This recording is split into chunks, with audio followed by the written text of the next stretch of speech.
Sounds like we got a real problem out here. Any of you incel, QAnon, 4chan, Snyder Cut motherfuckers want to get on a line now? Anybody? I think so.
They're supposed to be the defenders of the medium, you know, they're supposed to be defenders of the art, but yet they never talk about it.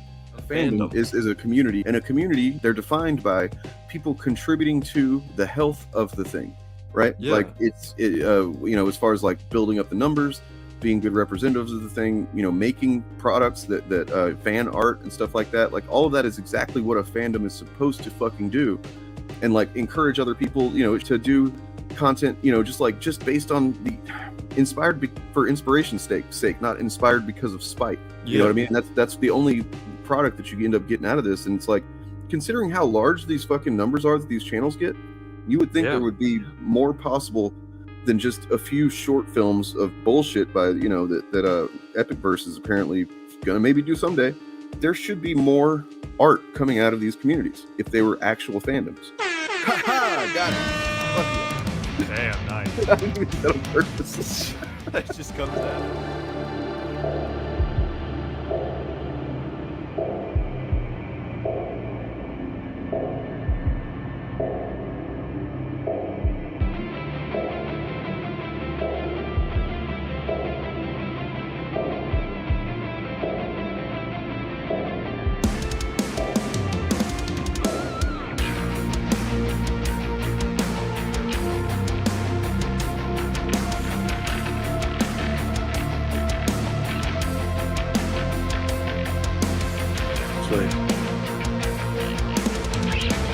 I was made for this.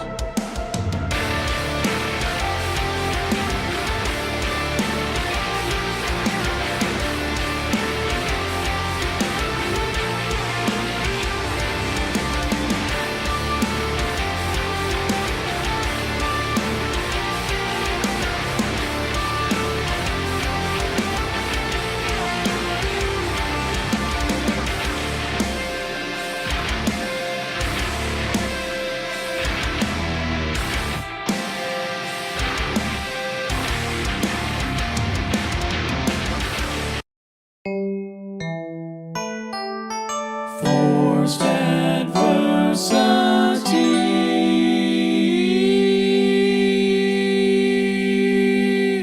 Hello and welcome. We're just gonna let this thing play here because look at that. There happens to be just a promotional thing there. What a coincidence. I got a shot now. Hey, I got a Morgan now too. Hey, it's a Morgan. Wild Morgan. Morgan appears. Here we are. Here we both are, as well as our promotional material. Yeah, look at that. We got shirts, we got swag, we got hats. We have hats.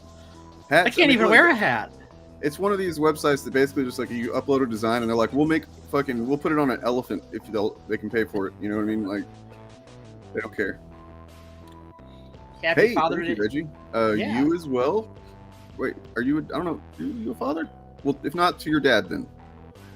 Happy Father's Day to all fathers out there. And happy Pride Mouth, of course. Happy Pride Mouth.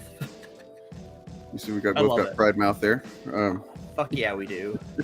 Which is impressive because Delta doesn't even have a mouth. You've just added one.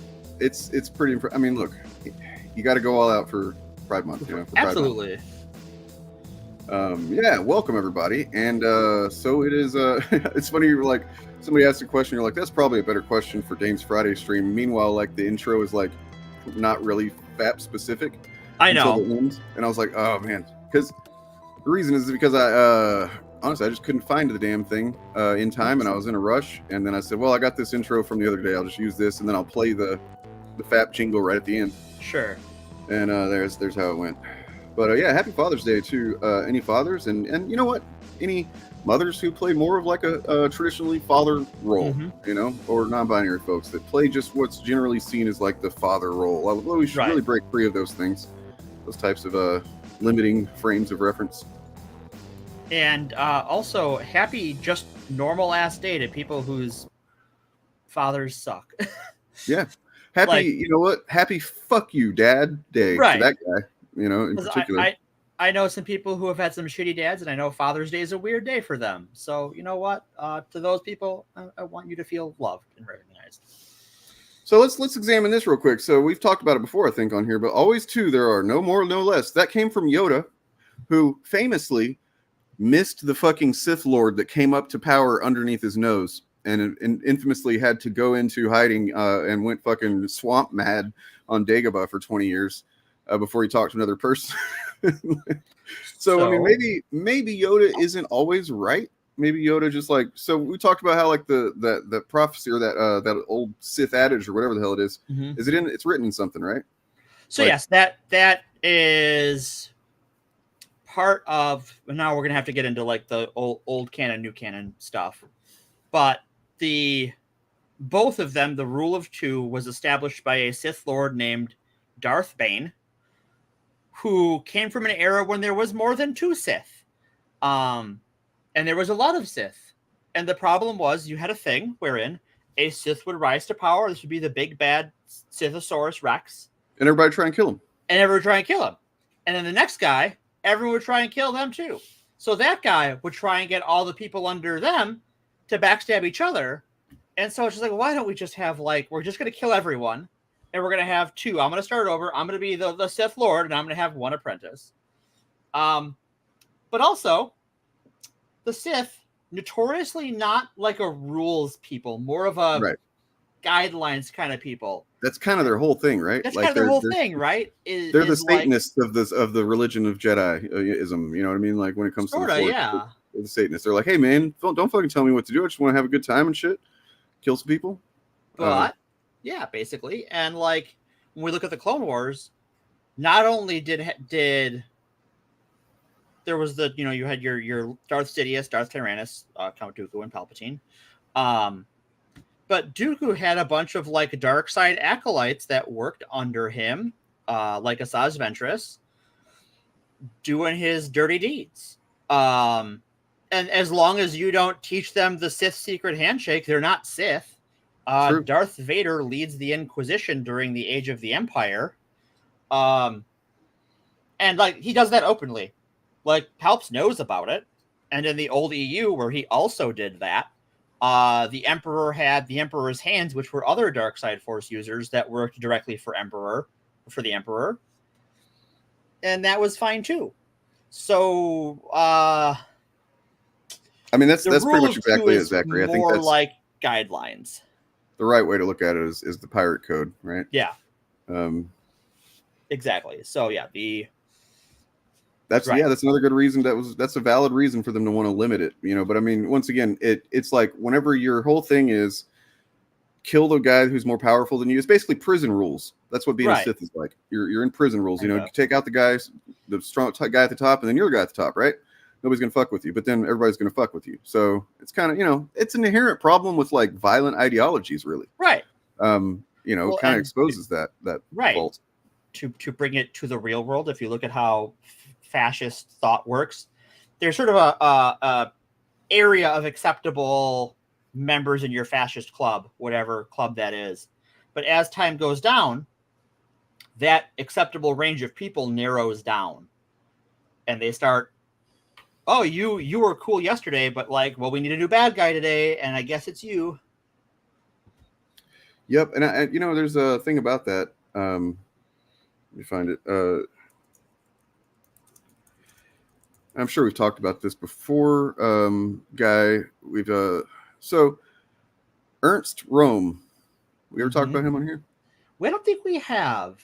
Well, I mean, he's a perfect example of this. Because, yes, and it actually ties in really well with all of this today. Although I do have something completely unrelated that I just kind of feel like I want to address because it came up today, and we'll get to that. Now, it'll make it really brief, and if I don't, make it brief. Okay. Nonetheless, first of all, Ernst Röhm was a dude. He was a gay dude. He was a gay dude. Gay dude. We're cool with gay dudes around here. We're not cool with this one. Nah, you know why? He was an OG Nazi. He's a fucking Nazi. He's an OG. He's Nazi. One of the ones who like basically kind of wrote the Nazisms. You know, he more or less was one of the first, and he was good buddies with a dude named Adolf Hitler. They're friends. They're pals. You know, don't make any kind of, you know, insinuations because there's no evidence of that. They were just buds until, you know, it was no longer convenient for Hitler to be friends with this gay guy until it was clear that they were going to have to, you know, make certain types of people that basically everybody who's not an Aryan, I'm doing big air quotes right now, Aryan, you know, the enemy, and they have to go. And then he was shanked in the Night of Long Knives. Yep. Yeah. That's a perfect example. Poor guy, you know, spent his whole life being a piece of shit Nazi, and didn't pay. He's a turd. Also, this is where the Night of Long Knives is where the Nazi Party killed all of the socialist members who were tricked by the socialism and National Socialism. Right, which I still see people. Oh my God, I see people saying that now, and I'm like, "Are you kidding me? Do you actually think that the DPRK is democratic too? Holy shit!" Yeah, right. Yeah. So completely unrelated. Give me 5 minutes on this one. Starting the clock. All right. Hit it. You are on the clock. We are starting the timer. You have until 7:32. Okay. So to start with, let me grab this real quick because props. There's props involved. Not really. We have props. Gods, we have props. Hey, this is Nova #1. One of my two prize. Okay, man, it's all fucking up because of the green screen. Two graded comics that I own that are this one is signed. The other one is Ghost Rider #1 from the original Dan Ketch Ghost Rider. Oh, nice. From the 90s. It's not signed or anything, but it's in good shape. Anyway, so signed by Adi Granoff, who I've met twice.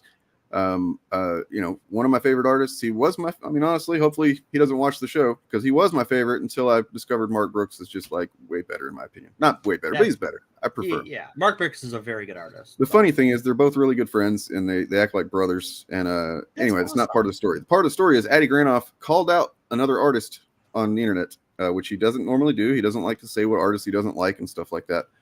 But this is interesting because this is an artist who I've noticed before. There's like got a lot of people like him, like his covers, because that's what we're talking about. Is cover artists right now, and the guys that do the really heavily painted stuff that you can't do one of those a month, like a full book a month. But they get paid well. They're kind of the rock stars of the comic book art world, and for sure. And his name is Francisco Mattina. He used to do covers for Marvel and DC. Marvel cut ties with him in 2018. Why? Well, the same reason DC should be cutting fucking ties with him, because he's a fucking, well, first of all, he spent a lot of time in the past swiping, just swiping the hell out of people's stuff.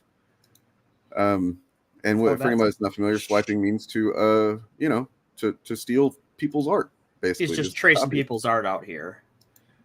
And let me see. So there's a long list of that. We don't really have time to. Whenever I stream next, I'm thinking I might stream before Wednesday, so look for that. But if I do, or whether it's Wednesday, I'll be going over the list of the stuff that just a long list of swipes that he's done. But this is different because this is him using AI. Well, this is one of the highest paid artists in the big two. Works for DC, gets a lot of work, probably makes a lot of money, and he's using AI to do covers for some of the biggest comic books in the world, including 2 Superman titles, as in Superman and Action Comics, and then a Batman comic. I don't remember which one, but it's like, dude, it's so fucking egregious, and he's been called out so many times before. I just don't understand how it can keep happening, to be honest. Like, yeah, that's not good. Let me show you this. So it might not be easy to recognize at first. Like, that looks like his art generally. And I'm not a fan of this style, and I never have been. I'm not saying trying to be like, oh, I could sense that it wasn't, legit or whatever. But I just never really. It just always seemed a little bit lifeless to me compared There's some to things going on down here that I'm just like, what is there? There's those weird little artifacts you get in AI art. Yes, and you would think that the guy would at least have the decency to cover his tracks. When you're fucking selling work to the big two or whatever, like, and instead he takes arguably definitely one of, maybe the most iconic symbol, in the world. Yeah, and Superman's shield, and he just leaves an artifact here. I'll show this. Zoom in, and it's got a second tail on the S. Yeah. That's insulting, man. That's not good, man. And that's just the most obvious thing. Like, I'm sure that there, would be other things if we could just, I don't know. Even just from a object source lighting standpoint, it doesn't look right. That's sort of a thing I've noticed with AI art. That's sort of like, that's weird in all art I'm seeing. I'm like, why is the lighting weird? I'm like, oh, because it's AI and AI doesn't get lighting. But you can see he's got his back lit up, and that's casting a shadow on his head. But that shadow isn't his whole body. There's other lighting, and it's just not consistent as where the light source is in. I mean, I've just seen this picture for the first time. Do we have proof it wasn't a choice? If this was the first time that he'd ever been caught doing something kind of like, sure. That's kind of weird, then we might be like, give him benefit of the doubt. But all right, if you guys don't believe me, I'll see if I still have any time left. But here is a thread documenting many of his swipes. So this is most of them are from slideshow collectibles boxes art. Oh, Jesus Christ. So here's this, and that's his Venomized Phoenix that he did cover. Okay, this one. This one's a little bit trickier because he kind of turned it on an angle, and it's not nearly the same character really, but it is fundamentally the same thing when you compare them. Yeah, this is much more obvious. Yeah. And it's not just poses, it's details. So this could be just written off as well, this is just a common pose of guy with a gun, right? If you look at the finger placement and everything, it's just exactly the same. Even the knuckle dots or whatever and stuff. Mm-hmm. He changes some things. Sure, he's talented. That's the thing that's frustrated is he clearly is. He is talented. He's a talented artist, but he's taking shortcuts. Here's a Dread. This is his on the right, I believe. There's a Batman. It's pretty clear that one's that. There's that one. Look, they did this with this. That's his Flash down to Nova. Back to Flash. It just one after the other. And then, and this person points out why do people keep buying, why is he still employed, right? Because you got all these videos about him and everything. It's because people say, I haven't stopped buying his covers. Right. I'm still going to buy his covers. So if you're somebody that buys Francisco Martinez covers and you weren't aware of this, hopefully you will, consider that. And if you are aware of it and you continue to buy them anyway, just because they look cool, you kind of suck because, there's, as I said in Discord, there's a pile of corpses of amazing artists outside DC's offices that never got work. You know what I mean? And they're been working their asses off their entire lives. So, yeah. All right, moving on. So yeah, I want to go back. Well, okay. So I want to start with non-Star Wars stuff. I have to correct this because Reggie, dude, Greg Land was never the same thing as this problem. Greg Land traced images from magazines, just the faces generally was what he would do. And sometimes he would trace his own past work, which neither one of those are great. That's not the same thing as this. And also, he hasn't done it in a while. Like everything I've seen from Greg Land recently has been really good. And I'll down that hill. If you read Predator versus Wolverine, he did that. Looks fucking great. I couldn't find a single face that was kind of like, that's a little weird and traced looking or something I've seen before. Nothing. It's, I think he heard the criticisms. It's time to move on from Greg Land. All right. Sorry, I'm done. No problem. No, that's totally fine. So in this Pride Month, I wanted to talk about a little personal experiences I've had. And I normally don't talk about I try not to talk about my own personal experiences on the show all that much because that's not what we're about here. We try to be a little more broad. But I've been traveling for work lately, and I have noticed two things. I'm going to start with the bad and we'll end with the good. And so where I was traveling, I'm not going to say where, what state it was, what city it was. The hotel I was staying at for work was remodeling. And the remodel looks really nice. But I noticed one thing when I was leaving. In the section of the hotel that wasn't finished being remodeled, all the bathrooms had like a men's room, women's room sign, right? Pretty usual. In the remodeled parts of the hotel, it was male restroom and female restroom. And I'm like, one, it makes you sound like a goddamn Ferengi. Like if you watch Star Trek TNG or DS9, the Ferengi refer to women as female. Exactly like that. That's my impersonation of a Ferengi. And it just like, that's immediately where my brain goes. But like, well, why would they change that? Like who says that in a regular day conversation? Like, oh, this is a trans thing. Oh, really? We had to do that. We had to like, we're obsessed with your genitals. We want to know what your genitals are. We want to know if you're a male or a female, what your fucking bits are. It's just so invasive. Because I don't know about the rest of you, and you can tell me if I'm wrong. When you go to the bathroom, do you like think about the genitals of other people in there? Because like in my whole life, I have not once been in a bathroom going, I wonder what's in their pants. That's a weird thing to think about.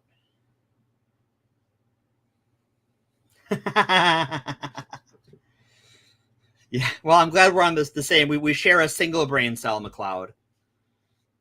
And I'm happy to share it with you. But yeah, it was just this weird, like, why would you... It rolls off the tongue weird. It sounds weird. And the only reason I could think of to do it is like, either you really like making fun of Ferengi and you want people to do that in your hotel, or this is some weird, like, biological determinism thing, which is kind of gross and weird. But on the other side, on the good news side, and this isn't true for every trans person, for sure. And definitely not for every LGBT person, because obviously bigotry is a thing. It is a problem. Violence against LGBT plus people of all stripes is on the rise, both here and abroad. Yeah, I agree. Why isn't it just restroom? Fucking go in, get out, do your shit. Well, I mean, I don't want to. No, go ahead. Sorry, you finish. Okay. Story, so in telling this story, I don't want to downplay anyone's experience of being misgendered, being harassed, because I've definitely had those things happen to me.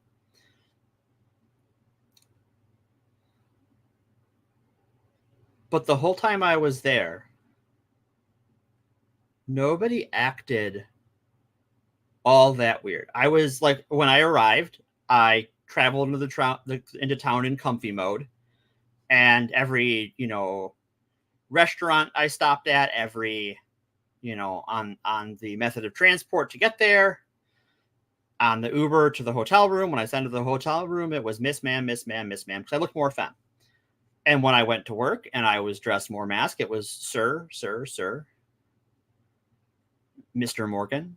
And then when I was coming home, back to Miss Ma'am, Miss Ma'am, Miss Ma'am, because I looked more femme on the way home. Again, because I wanted to travel comfy. Hey, Head Ninja. And I think that most people, despite all of the sort of culture war that this has become, I think most people genuinely don't care. I think it's a big deal for me and for other LGBT folks and our allies, because obviously there are laws that now exist to make, well, not now, but even historically have existed to harass and criminalize our existence. Violent crime is on the rise against us. And so, like, yes, we should and have a right to react to that being pushed more heavily, again, poorly. But the people who are pushing it don't have the day-to-day influence that they think they do. I think outside of their Twitter echo chambers and their Mumsnet and their 4chan and their churches, nobody else cares.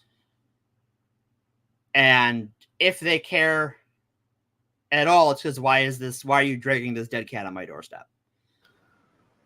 And I think a lot of people who are not allies, but not anti-trans people, anti-LGBT people,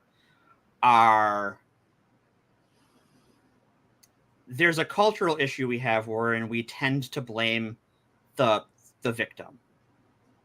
That if someone is shouting at you, you must have done something wrong.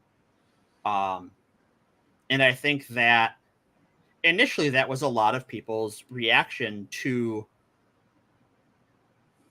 these laws. Well, these laws must be here because someone is doing something, but now I think that it's gone on so long.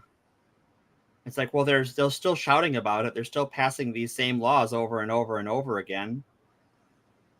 Well, they're just up their own asses. Nobody cares. I don't know any trans people. Oh, I might be the first trans person someone in that city has seen in their life. It's a big city. But it's a red state, so who knows?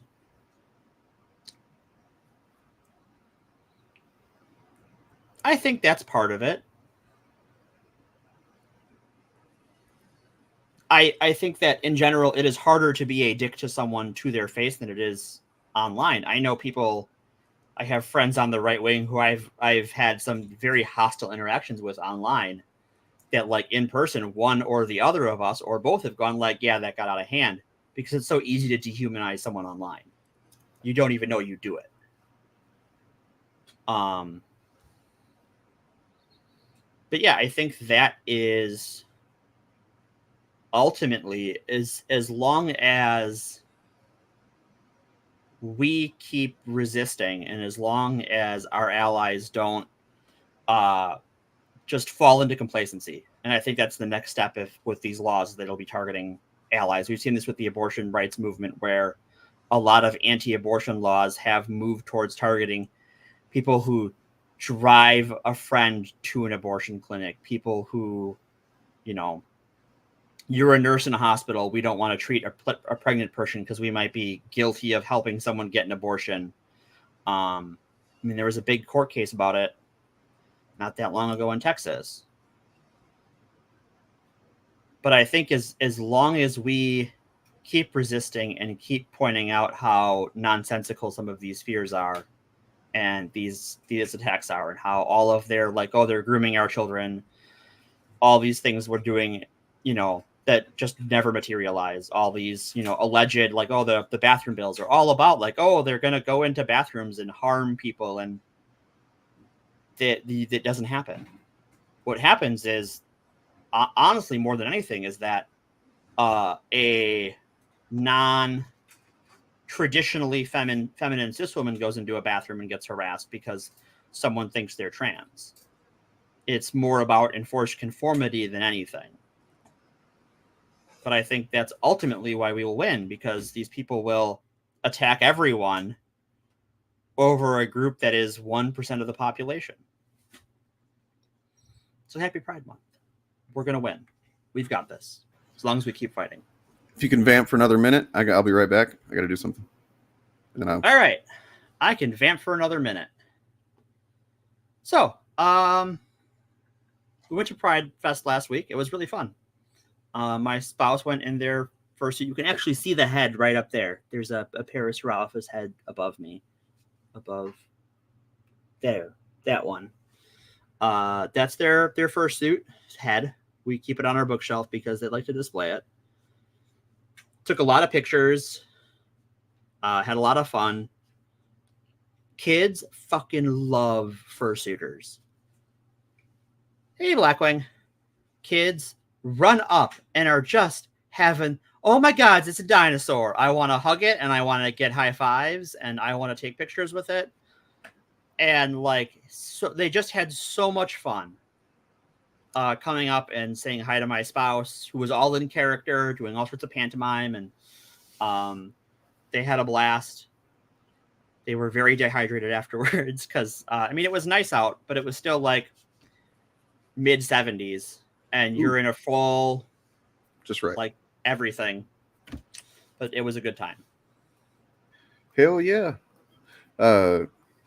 Just to add to what you were saying, is it actually is kind of a, we didn't plan this at all, but I had been thinking, I guess maybe by having a general topic about the stream, my mind started going there, but I started looking at YouTube and thinking, and Eric Debunks has made this point before, it's like one of the first ones he ever made where I was just like, hold on, this guy, if I let him cook, he's going to be pretty fucking good at this, and it was that, it seems simple. It's one of those things that just seems so simple it can't be true, but it just is. It logically, factually is. If a bunch of people have to go and downvote something, that let's talk about the Acolyte. That's generally what we're going to be talking about, I think, or at least around that as it's lightning rod. If it was so popular to hate Star Wars as they want to make everybody believe, they could just sit back and watch the dislike ratio climb. If it was so common, they wouldn't have to, sure, they might go do their like or whatever, but they're not going to be posting about how, it's getting massively downvoted. But I mean, another thing is, you got to remember, they still crow about how much it got downvoted on YouTube. A couple of things there are that, one, the apps, the programs that you can use to see the downvotes of YouTube, because they hit them a couple of years ago, there's different reports of their accuracy being, hit or miss. Now, I mean, I have no doubt that it is massively downvoted. I have no doubt that it is probably way more downvoted than upvoted. You know what I mean? That's not really the question. Yeah, that's not in contention. Anybody crowing a specific number, I think you might want to look at that. Yeah. Stuff. But so you got to think this happened before the show ever came out. And I talked about this with Turf Nation the other day when we watched a video by this girl that was excited about the Acolyte, and I saw a video from Melanie Mack and a couple of others before the premiere of the thing, talking about the failure of the Acolyte before it premiered, before it came out, yeah. And you put all these things together, and I know there's chuds watching. They're going, "Oh, you're coping." No, man. You need to fucking get out of your sauce and think of fucking things logically. Think about think of how irrational it is to say that something has failed before it happened, right? I mean, especially whenever these guys they said Captain Marvel was going to bomb, made over $1 billion. They have no track record for saying something is going to fail before it actually does, and being correct. Hold on, Gordy, chill out.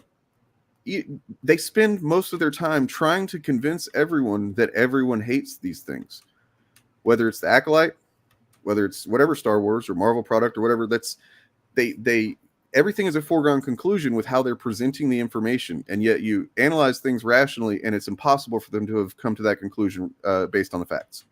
Right. So the only thing that leads me to think is, they're trying to create it's inorganic, man. That's the whole point. Right. And you have to keep that in mind. And yes, to what you said, it is important that we remember that, like, there is real hatred.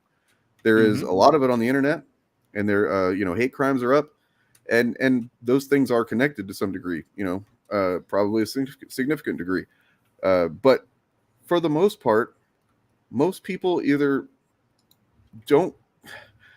It takes a lot of energy to hate, man. It takes a lot of energy out of your day to just fucking shit on trans people on the internet or whatever. It takes a lot of energy to defend them.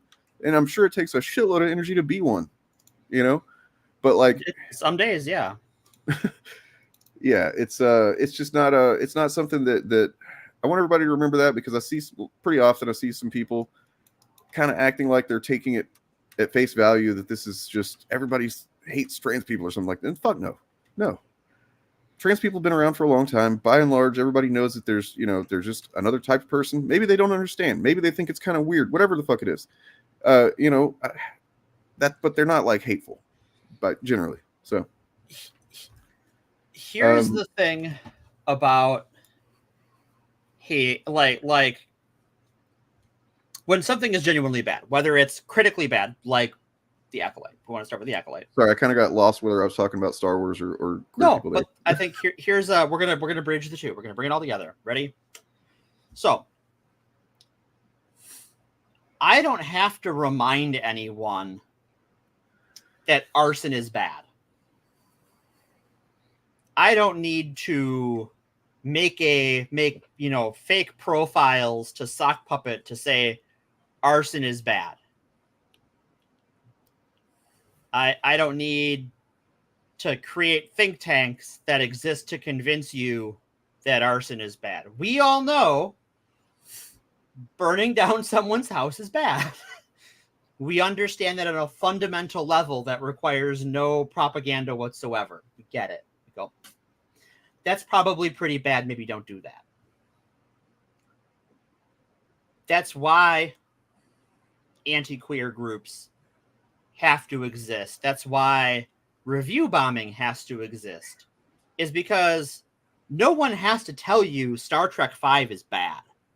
You just don't watch it. You don't think about it. You just don't watch it. No one has to tell you that, like, what's a good example of a sci-fi show that everyone was just like, fuck that. My brain isn't quite where. Okay, I got a good one. Stargate Universe. No, after SG-1 and Atlantis, no one had to create YouTube channels about how Stargate was being ruined by this bad show. We just went, well, that show's bad. We're not going to watch it anymore. And that's fine. That they have to keep doing it and reinforcing it and saying the same things and repeating the same things. And also trying to pretend they didn't say things they said before tells you everything you have to know. Oh, goddamn, Avenger, you and I are going to probably not fight because I think Generations is kind of a mediocre movie, so it's fine. We're allowed to have different opinions on Star Trek, but like, I mean, that's a good one too, Blackwing. When you're desperate enough to make puns like woke-alite, it's so cringy, God. You're probably just like not working with a lot there. But not only have they made it, they're using it a lot.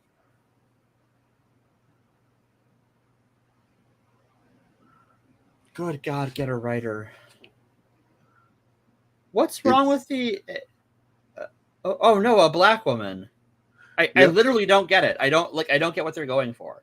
Well, down with the patriarchy. Yes, come on, you get it, right? I have some vague feeling of being different than what I'm used to, and and I don't like that. I don't think, and I'm sure these people made these things before The Acolyte even came out, even if the videos came out after. Also, what is with the sexy fan art of Ahsoka? That's kind of gross. That's not her color, and that's just not, doesn't really strike me as maybe necessarily a fully adult body. No, it looks like the young Clone Wars Ahsoka, and I'm just a little squicked by that. I'm just like, what is going on here? Well, I guess Rosario Dawson's just too old to be hot for them. I mean, she's too much of an adult. I don't know. Sorry. Yeah, I guess, she's like, you criticize Ahsoka, I criticize Ahsoka. We are not the same. This is the kind of, just real quick, this is the exact kind of video thumbnail that I'm talking about in particular. Okay, it's one thing to say you hate something, fine. It's one thing to say you hate it because it's woke. Whatever fucking nonsense, whatever. Then there's the type of video that is not only doing that, it's not attacking the show, it's actually attacking people who do like the show and act like, there's something wrong with them. That's the most forced version of this type of thing that I'm talking about. That's the one that really gives the game away, in my opinion. Mm-hmm. Like, when you're just like, oh, they're shills, they have to defend it, even though it's awful. And it's like, why can't you be secure enough in your opinion to be just say, hey, it's woke and shitty? man. Well, here's why, right? Is because two things. One, they have to reinforce it because otherwise they would just move on like a normal human being. And I think I've seen a lot of people who are like not thrilled with the Star Wars Disney Plus shows, who are just like, yeah, I'm not watching this one. I don't really care anymore. I saw a take that I really actually not agreed with, but I could easily see myself if I just didn't have the concern to even keep trying. But I've been a Star Wars fan a long time. I feel like I'm going to keep giving it a shot to reconnect the same way that I did prior to Return of Rise of Skywalker, rather. And I like this show. It's once again, it kind of feeds into what my overall take is, that I kind of wish that Star Wars was just still a movie franchise where it just came out every few years, and it doesn't feel as special anymore. And that's it doesn't.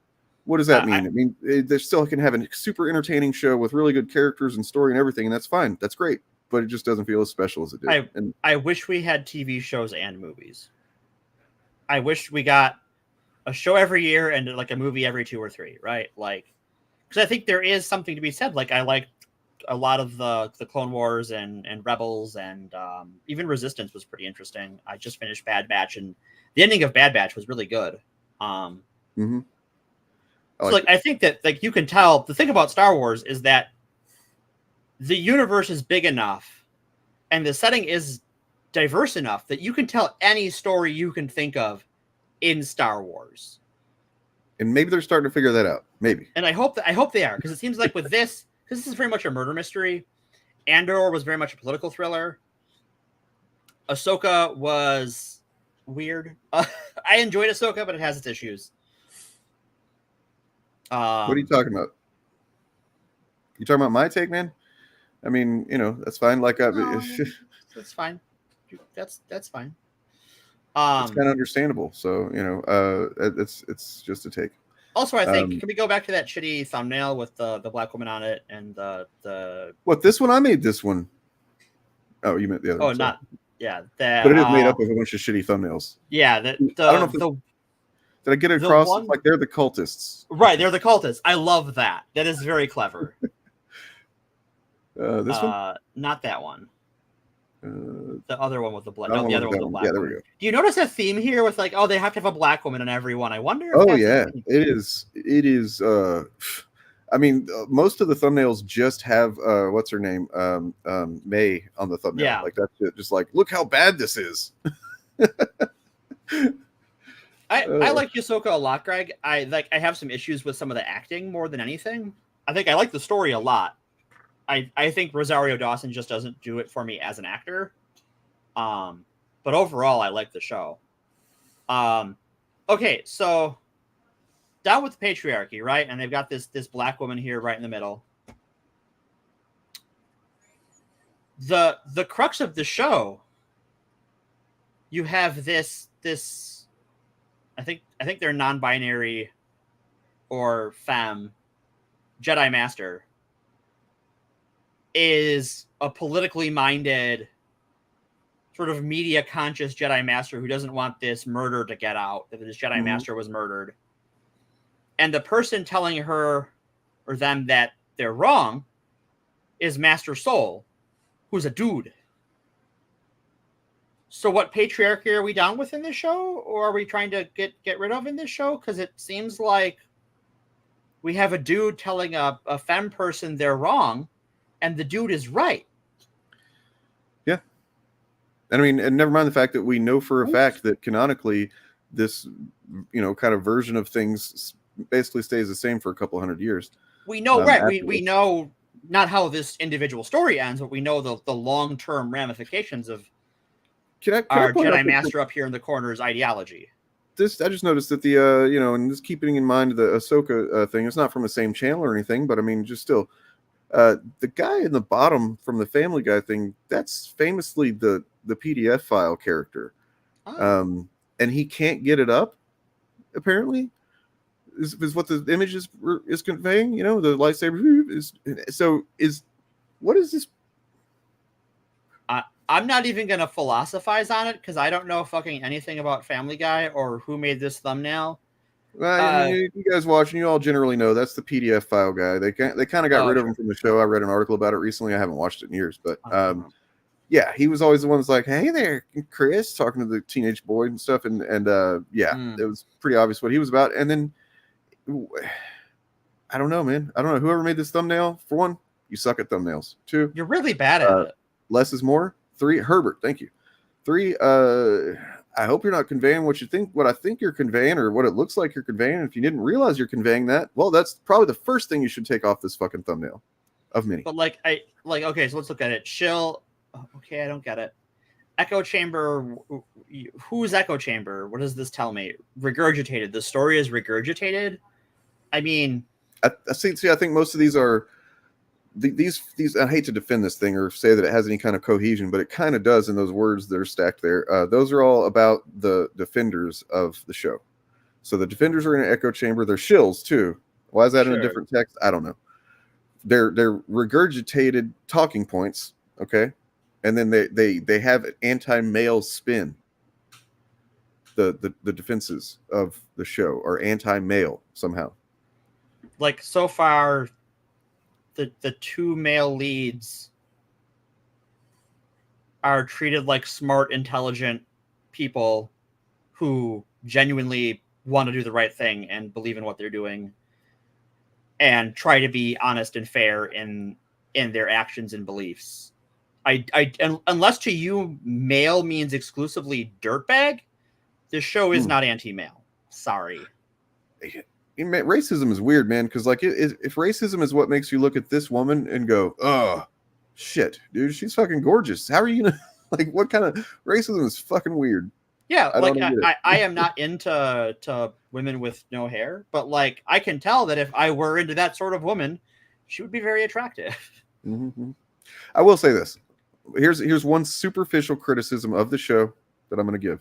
Okay? Yeah. And this is not saying anything about anything other than just I feel like this weird casting.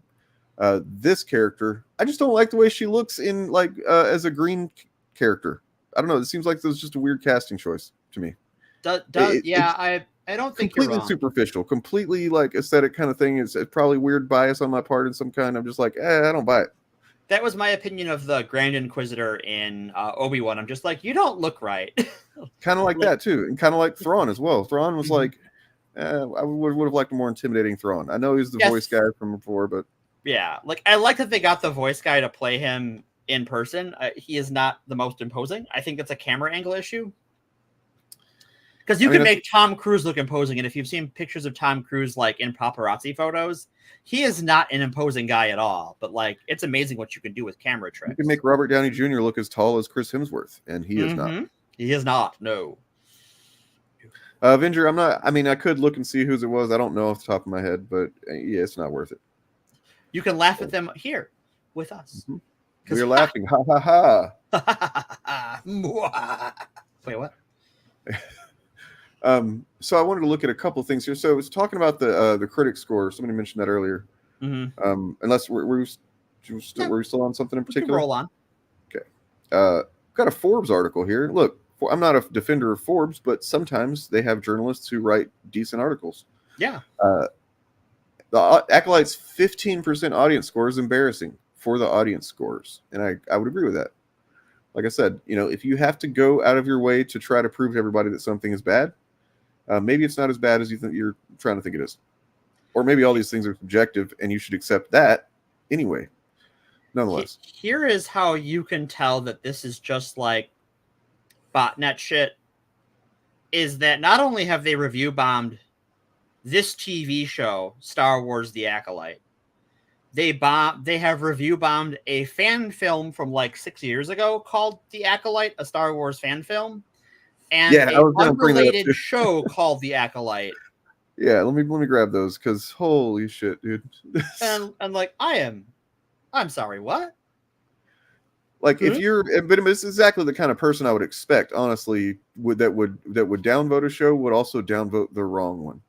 They seem to be review bombing the wrong Acolyte. And there's one of them that is like, there's one of them that's a fan film, a Star Wars fan film called The Acolyte. I can kind of see being in a rush, you're on your phone, and you go, I got to downvote this, or I'm not part of the fucking cult anymore, or whatever.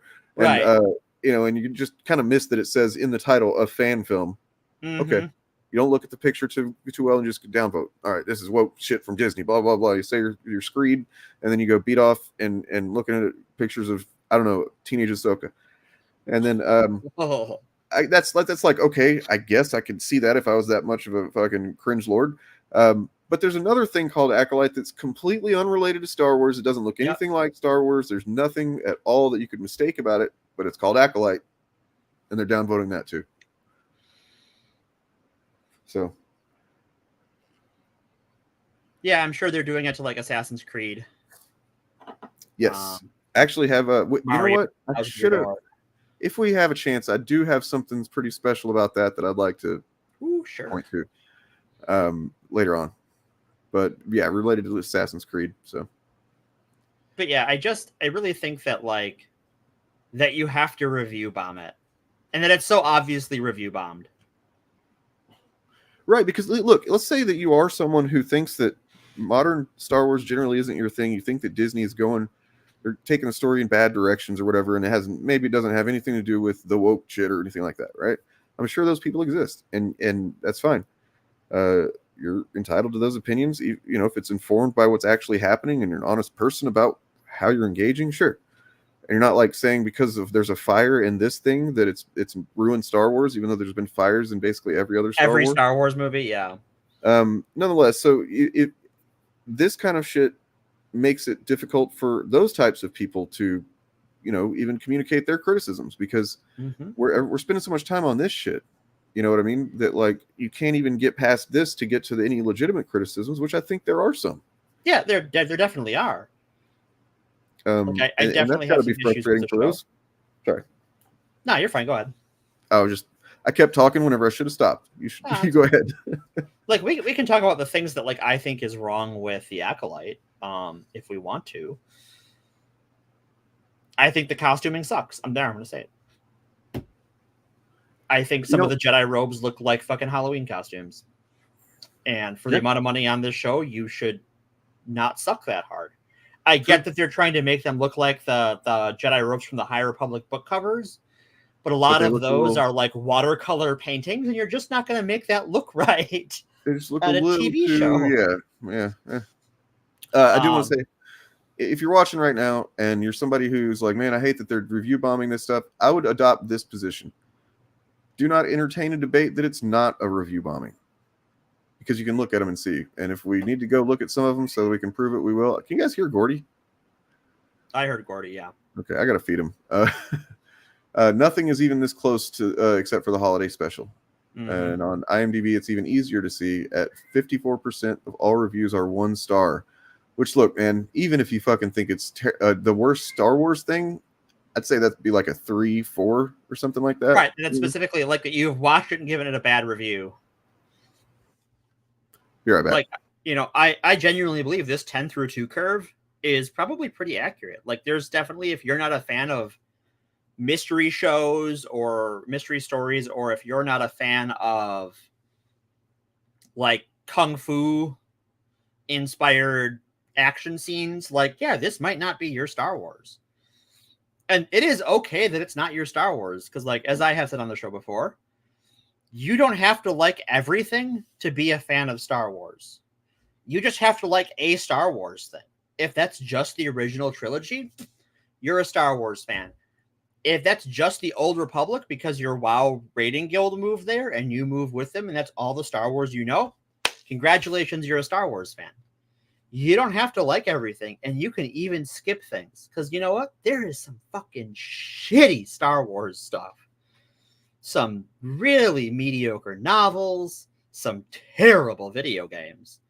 And I think even the movies, like, I mean, we have talked at length about how much we don't like, you know, The Rise of Skywalker. We have, you know, talked about, you know, how the changing perception of the prequel trilogy has been, and how that used to be, you know, definitely much more controversial and disliked among the fandom. I agree, Avenger, that they are reviewing it without seeing the whole thing, which is, it's content farming, right? It's not. not reviewing the whole product. It's going, this whole thing sucks. Yeah, there's a lot of channels like that have sort of followed in Star Wars Theory's wake that are just trying to cash in on that train, and that's why I'm happy I have a day job. I don't have to follow the money like these guys do, and they very much are. Star Wars Theories, he makes his bones on YouTube. He sees what sorts of things attract the content and attract the ad revenue. And at the end of the day, that's where your content's going to go if you're that sort of person. I'll never pretend to know what's in his heart of hearts. But you can see the change in his content. And if he genuinely didn't like these things, he would find something else to do. Who are we talking about? Star Wars Theory. Yeah. Like, if I were a Star Wars YouTuber and I didn't like any of the new stuff, right? Like, they canceled the EU and that was my straw. Like, there is so much Star Wars stuff that you could cover, and there are Star Wars podcasts and stuff that all they do is cover old books and old comics and stuff, and there's so much of that stuff. You could have, if you started a review podcast, okay, we're going to go through the chronological order of the EU now that it's done, right? It's 2014. The last couple of EU books have come out. Mercy Kill has come out, and Crucible and Dawn of the Jedi. And now we're going to start a new YouTube channel we're going to use our YouTube channel to start a review of the EU, starting with Dawn of the Jedi and going to Legacy. You would still be doing that now. And you probably get some good views, because if you fucking love Star Wars and can talk about how much you love Star Wars, people will fucking eat that shit up. Well, just to add to all this, and maybe it's something that I probably should mention, we should mention more often whenever we're criticizing these types of takes and this type of content. Look, every individual is responsible for their actions. However, the system is rigged in favor of this kind of content, and maybe some of these guys aren't aware of it. I don't know. It's hard to imagine that by now you don't understand how the YouTube algorithm works and stuff, but it's just geared towards negativity and conflict and shit talking, and all of that is more clickable apparently. It doesn't say great things about human nature. But yeah, look at this, for instance. This is the kind of thing that really sucks. This person said, I didn't even bother watching the trailer since this shit is so predictable. I just came to leave my dislike. I'm confused. What's wrong with it? Crappy storytelling and badly written characters. Well, that's just the repeatable thing to make it sound like they're not. Well, Yeah, I mean, the prequels retconned huge parts of the EU.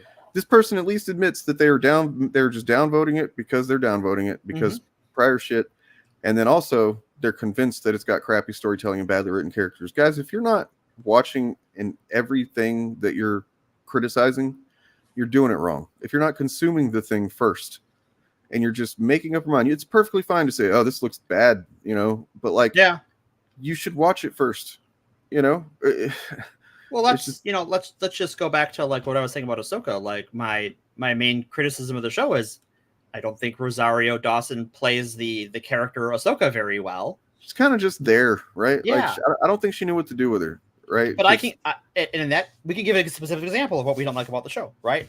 Mm-hmm. Oh, I don't like how the main character is portrayed. I don't think the actor does a great job of it. Okay, cool. We didn't have to default to, it has crappy storytelling and bad writing. No, we have a specific criticism that we can go into detail on. They just say the same thing. I mean, Perp did a thing, probably a couple of years ago now about that, where we tried to find what was the content creator? Because it's a content creator that kind of like popularized this as the go-to. And and we did. We found it was kind of the couple that we thought it would be, which is Drinker and Mahler. Yeah, those two guys. They're the ones. Those in particular, EFAP and Drinker in particular, are the ones that they really do. For people that think that they're really media savvy and media literate and think that they're really analytical about this stuff, and yet they're not, and don't want to actually learn how to do it. That's what that content is for, I think. Right. It tells them they're smart boys. Right. It tells it's just, oh, you're smart. You don't like the thing I don't like. That means you're smart. You should listen to me more so I can tell you how smart you are because you agree with me because you're smart. But look, I'll say this. This one post that I have here, this person does say what they want, not just what they don't want, but what they want in place of it. Okay. So this one says, bro, look at all the freaking DEI, the woke-alite. Can we have at least one white muscular man and put the rest in the trash, please? No. Go watch another Star Wars thing with a Hey, who the fuck is muscular in Star Wars? Hold on, Sam Jackson, and I guess Sam Jackson's not muscular. He's never been muscular. No, but he's like wiry, right? Like Ewan McGregor is kind of wiry. But no one is this fucking roided out guy in Star Wars. What the fuck are you talking about? I mean, Ray Park is the closest thing we have to someone who's really physically intimidating that isn't Darth Vader. Look, we got 46 people watching. By the way, if you're not subscribed, please do. And hit the like button. And if you don't like what we're saying, please hit the dislike button. Leave me a comment. Please hit it hard. Leave a comment letting me know that my channel sucks, please. However, if you don't realize by now that DEI is now, although it is a real thing, it is it's not what it's made out to be, but these people by and large are talking about it in terms of it's just a dog whistle at this point. And if you think otherwise, if you're like, no, it's not, it's just we're not mad about the black people exist, whatever, then you're wrong or you're lying. And if you want to disagree with me on that, you can email me at actualfandom@gmail.com and you can come on and we can have a conversation about it. But yeah, I'm not ready to give it up just yet. Morgan knows what I'm talking about, but I've been looking at some stuff over the weekend, and it is just racism, man. That's all it is. Maybe there's somebody that doesn't realize it yet. They started using the terms like this, and they don't realize that that's what it means, and they think that they're saying the same thing as everybody else, but you're not. You're probably. It's a word that you're saying because you're not ready to accept about yourself that you are hateful. Is really what it is. Mm-hmm. Yeah. And then just this guy's like, I love how he starts off the bottom one here. Can we at least have one as if saying like, look, okay, all these are fine. Can we just have one that's a white guy that's muscular? And then before he finishes his sentence, he changes his mind and he's like, no, throw the rest in the trash, please. It's fucking God, you guys are stupid. Well, and this is Star Wars, right?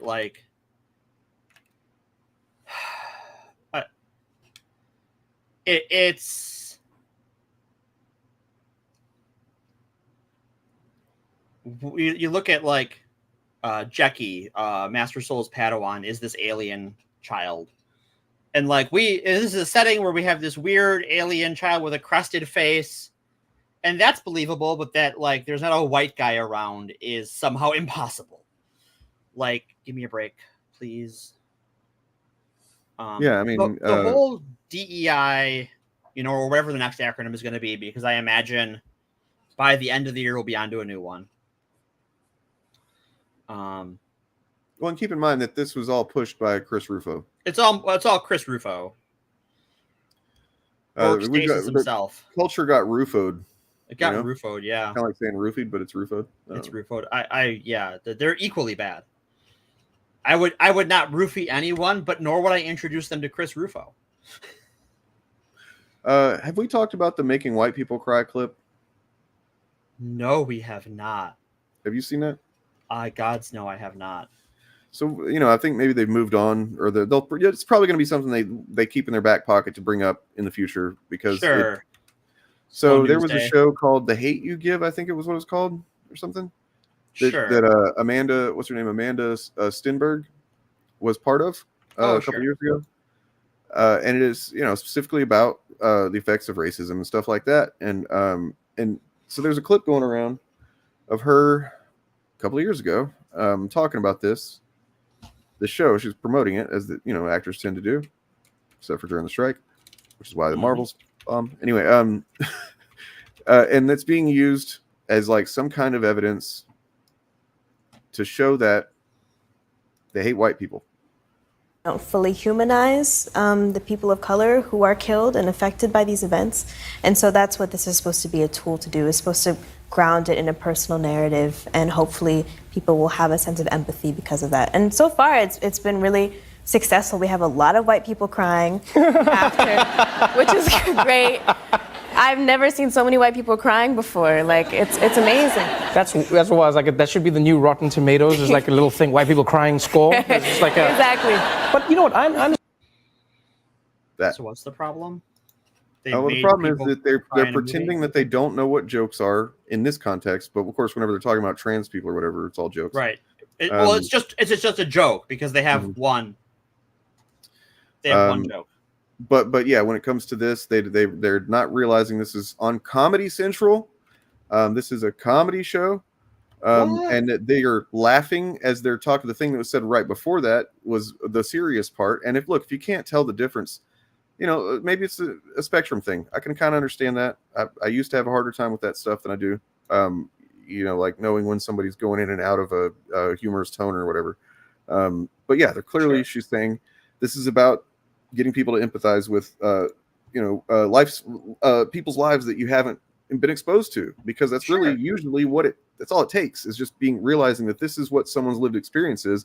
Most people with a developed empathy gland, will go, oh fuck, that's fucking terrible, you know. But yeah, that's what the show's designed to do apparently. And then they're just kind of joking around, man. Like, I'm a white person, in case you haven't noticed. I'm as white as they come. Wait, what? Wait, yeah. Dane, am I white too? You are. Hey, I got bad news for you. Holy shit! Bad news. Yeah. No, I am white. Me. Wow. I'm glad we could go through this together. Yeah. Wow. But like, yeah, it just doesn't hurt my feelings or anything. This doesn't make me feel like I'm oppressed. Like, the only way that you could is if you're just have a hard time understanding words and contexts, and like, and are just like a really, I don't know, you have an overdeveloped fear center, whatever the fuck. Like, I don't get it. Or you just really want to be offended. THEY''RE. And if you're talking about us, I don't know if you're talking about us, but you know, that's this thing. If you are talking about us, you're not being clear enough, and you clearly aren't good at words. I think whoever that is talking about the people trying to spin that clip as something. Oh yeah, other than they're trying to spin it into they hate white people, and they just want to make white people cry, as if like they're just going to go around kicking white people in the shins or something like that. Yeah, it's fucking. If you want to make white people cry, like, go to one of those hole in the wall Indian restaurants and order the curry. That'll make fucking white people cry. Man, I haven't had curry in a long time. Oh, curry's so good. I didn't really have it until I was an adult, and so like it's not like super part of my cycle of food, I guess. No, it wasn't either. But we make it around here, and we don't make it as good as families who have made it for a long time. Sure. Which sucks because we have a number of Indian families that live in our apartment complex, and you can smell it, and it smells amazing. But it will make me cry.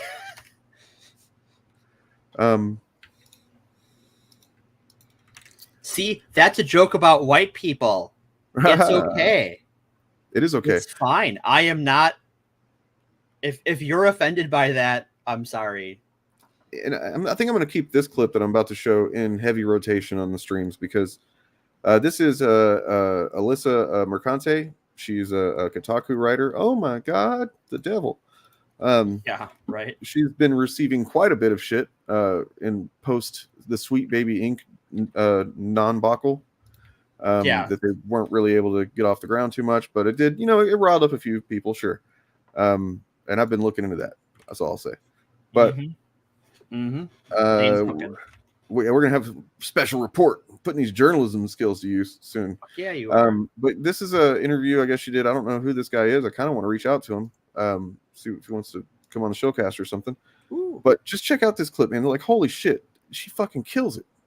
Actually doing the work in your head here, because if there are not only did separate but equal exist in people's like memory, in the cultural memory of people who are still alive, but then you have rampant policing that is focused entirely on people of color. You have rampant incarceration that is focused entirely on people of color. You have rampant killings by police of people of color, all happening in recent memory. And this idea that like Black folks or people of color or queer folks who are still regularly being persecuted should not have any sort of support in trying to gain a foothold in a space that is openly hostile to them in every corner, and you're proving how hostile you are to them in the way that you act online, is asinine to me. You are just scared that your whiteness does not implicitly put you at the top.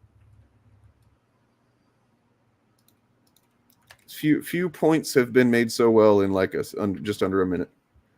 I feel like a lot said there, a lot of truth. I mean, that's kind of what it is, though. That like, you know, there's a lot of stuff that kind of starts on so-called Black Twitter, right? And then like it makes its way over to, you know, is there a Black Twitter anymore? I hate to say that, but like, is it still thriving like it was? Because man, it's I don't know. a lot of Nazis on Twitter now.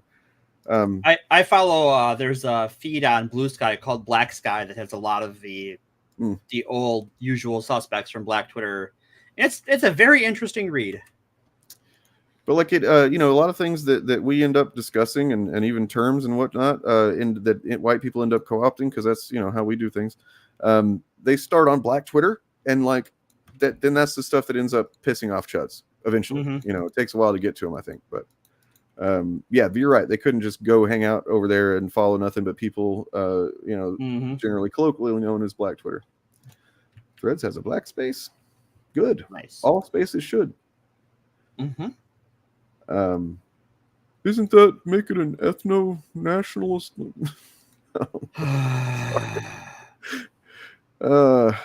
My disingenuous allergy is acting up. I'm gonna sneeze.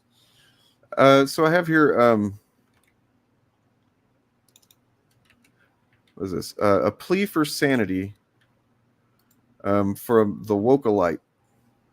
And this is from subreddit. I don't know if I want to make it known what subreddit this is, just because it's going to become about that, I guess. But yeah, I'll save it for now. It's deleted now. The post is deleted. I came about it because I was looking for the thumbnails that said Wokalite on Google. And I saw this, and it was like a plea for sanity, the Wokalite. It was in this subreddit that I'm familiar with to a degree. And then I went looking. Fuck, I don't know. Maybe I kind of have to say it because the context matters. It's r/Mahler, okay? Of course it is. And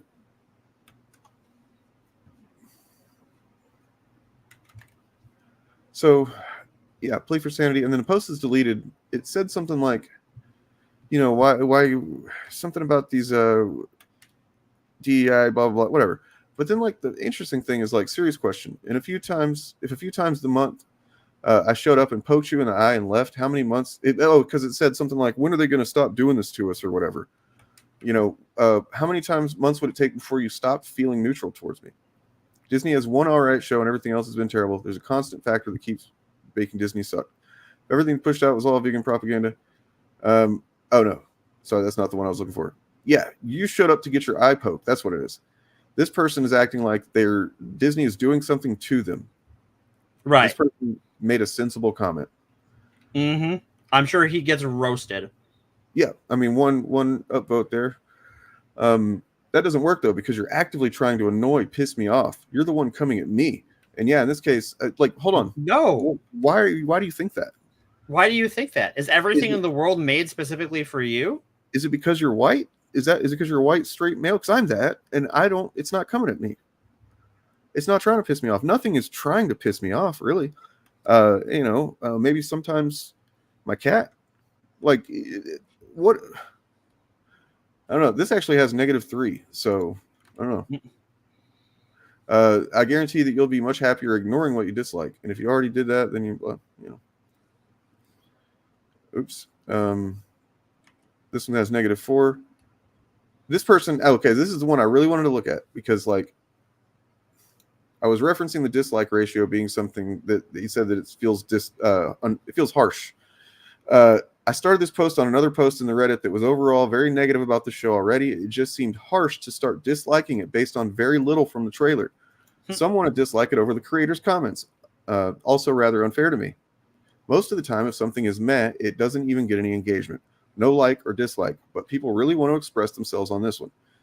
The engagement rate on this trailer is up 4% compared to Ahsoka trailers, and that's a lot, apparently.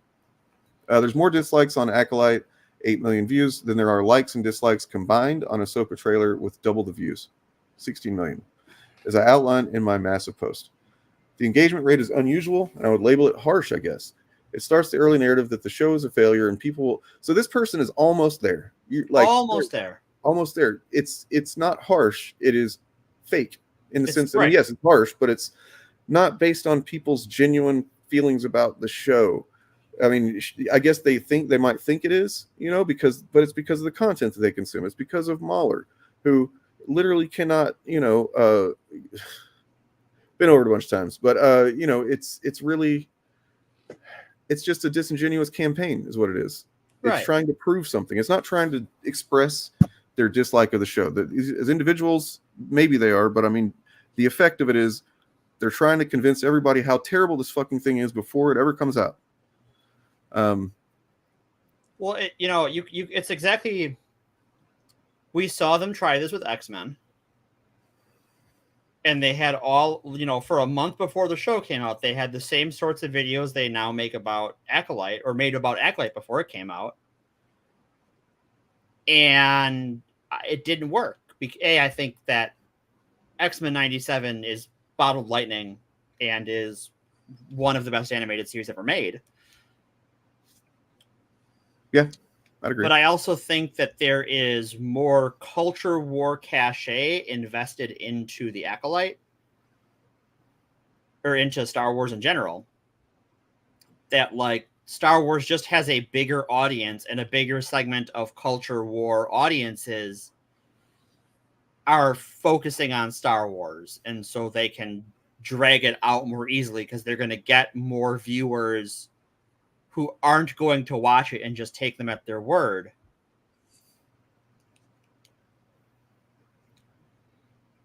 Dane, are you frozen? Huh? Your camera's glitching. I don't know. Oh, is it?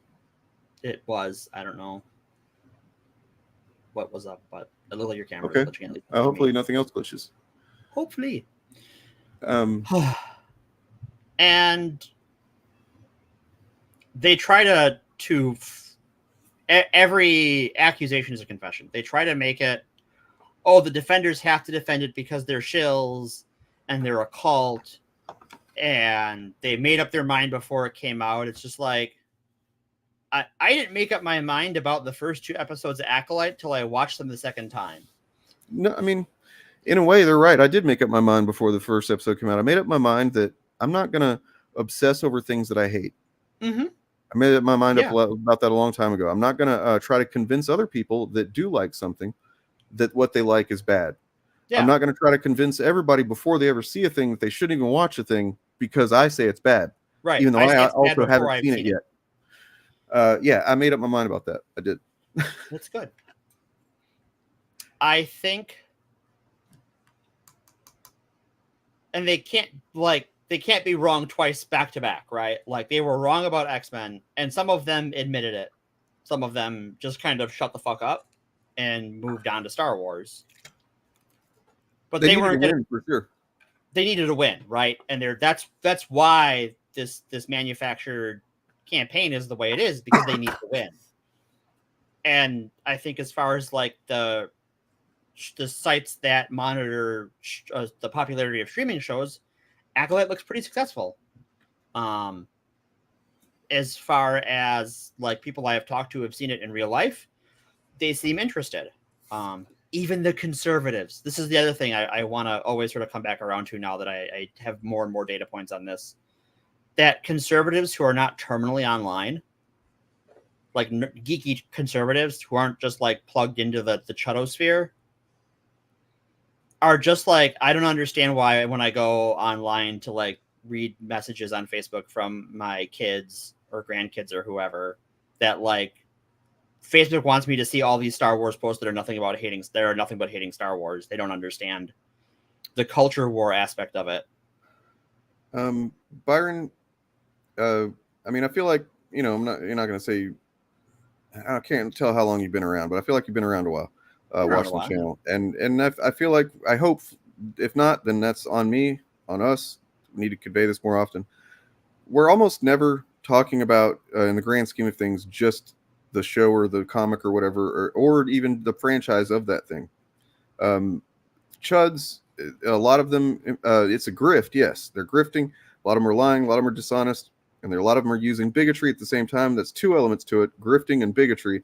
But the overall element is the cultural effect, right? Like what they would call the culture war, which is really assault on culture by these people who, they just don't like that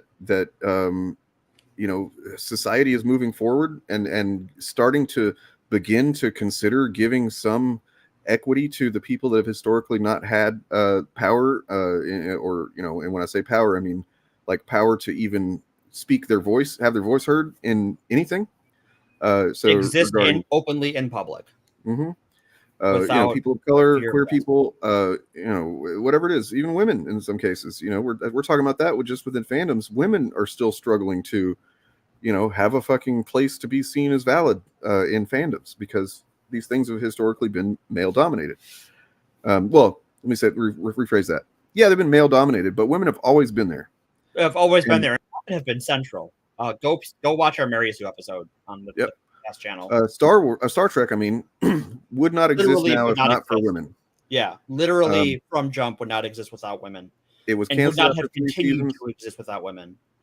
Canceled after 3 seasons, and then a group of women started the first kind of like launched the campaign to kind of get it back on the air, and eventually, managed to. Well, what they did was they kept it alive by creating comic book or Star Trek conventions and whatnot for several years until finally, fanzines, get back on the air, and here we are. And then with Star Wars in particular, it's very likely Star Wars would have not become anything really relevant as it did if it wasn't for Marshall Lucas editing the thing.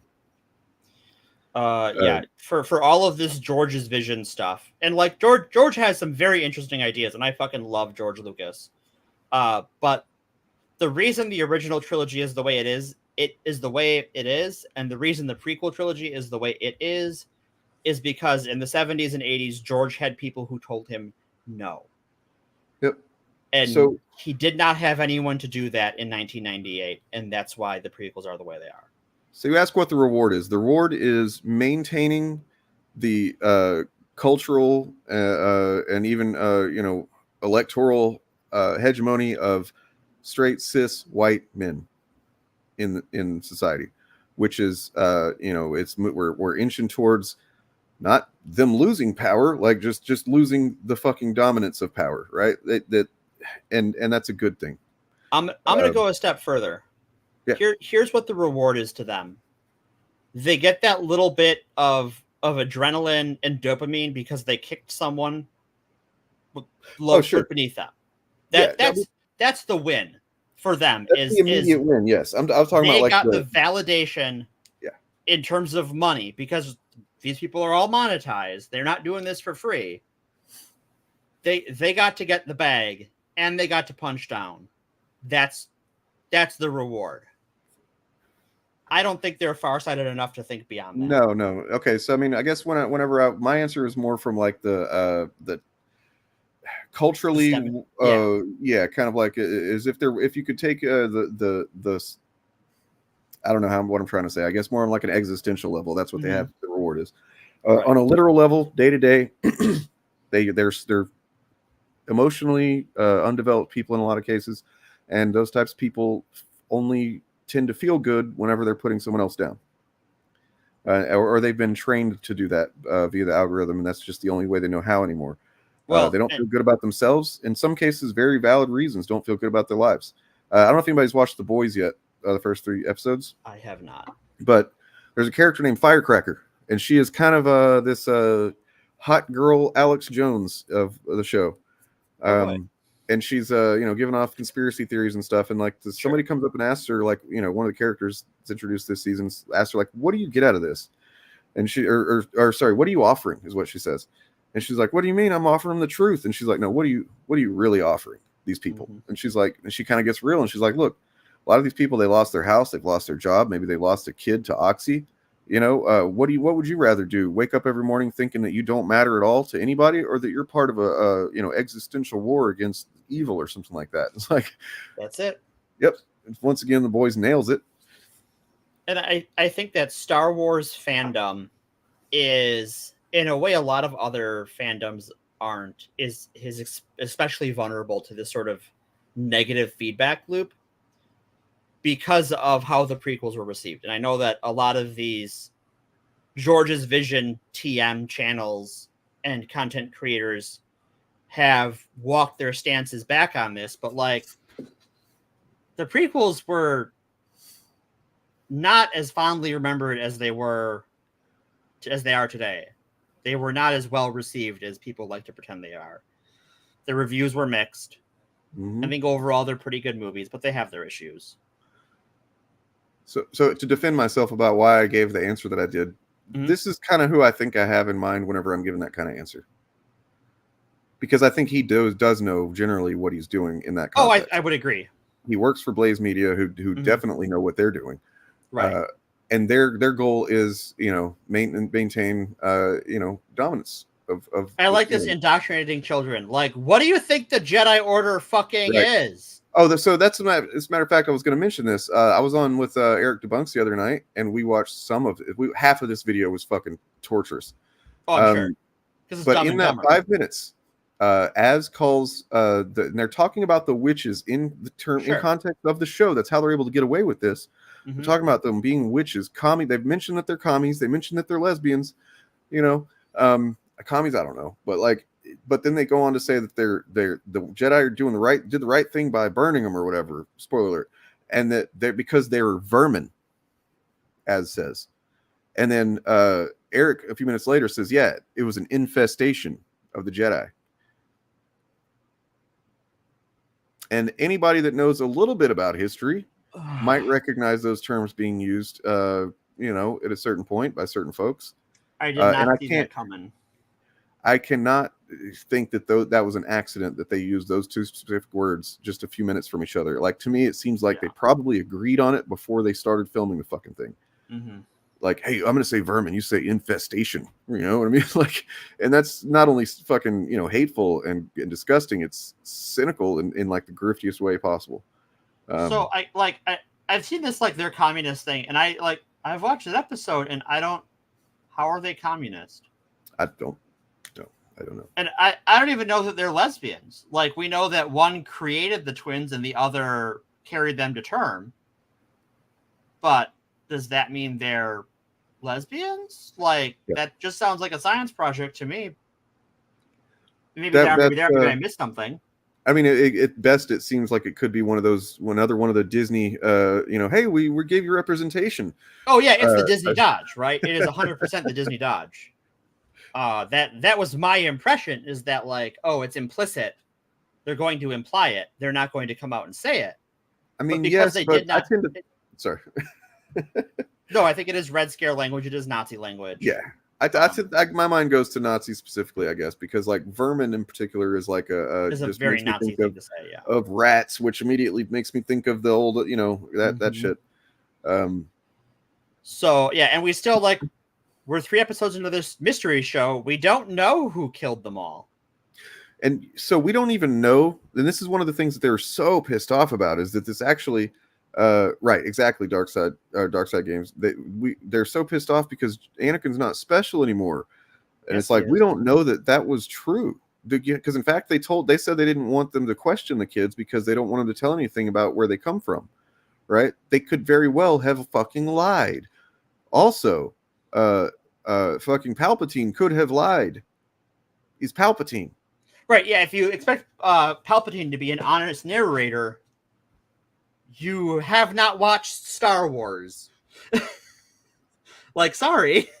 I mean, so we got to think of, there's 2 different types of brains at work, generally speaking, with this. So the people that make the content, yeah, of course they know. But it's not, you know, Critical Drinker made a video or a post saying that he has to watch it one episode at a time just because it makes him physically ill. And then Edgier Than Thou made a response to that saying that's ridiculous, dude. It's, you know, but just put it this way. Critical Drinker as Eric July probably, no, he doesn't watch it, I guess. Whoever is actually watching it before they talk shit on it, they watch it before I do. Yeah. And I'm they actually probably have screeners. They watch it probably as soon as they either get a screener or they have their, you know, it drops. They're watching it that night. And that should tell you something. Like, if you're not excited about watching a thing and you think it sucks, okay, you shouldn't watch it. But let's say you're going to watch it anyway, just to review how bad it is. Fine. But the fact that you were just in a hurry to do it should tell you something, you know?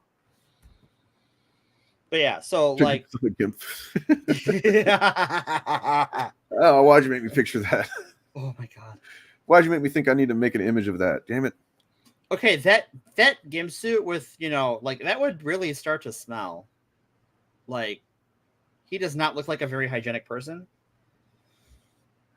No, I have to imagine that would get a funk really quickly. So somebody mentioned Brave New World comics. I don't know. What else do we have planned for this? So I have a theory, I guess, because we're coming up at the 90-minute mark here. This is my, like, pet Star Wars conspiracy theory. Sort of touch back on, like, George Lucas got a lot of hate starting with the special editions and Han Shot First, and the prequels with lots of the prequel things, the bad dialogue. And, like, the backlash to those things caused people serious damage to their lives, particularly Ahmed Best and Jake Lloyd, but even, like, people's careers were torpedoed by this as far as on the production side of things. Yes. I still don't think the producer of those movies has worked again. Like, it was a whole big deal. And for years, you know, George had, you know, fucking documentaries and fan films made about what a shite person he is.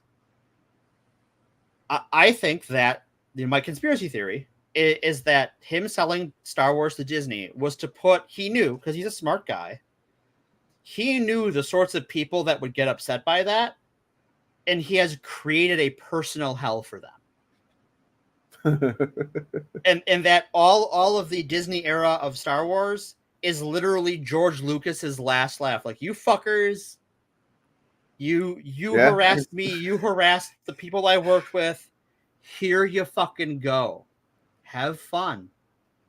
Yep. He handpicked Kathleen Kennedy. He handpicked Dave Filoni. He knew the sorts of stuff they were going to make without him, because he talked to those people regularly about it, right? Like, Dave Filoni, in every interview he's given, going back to 2006, talks about how close he is with George and all the conversations they had making the Clone Wars and so on and so forth. This is what George wanted.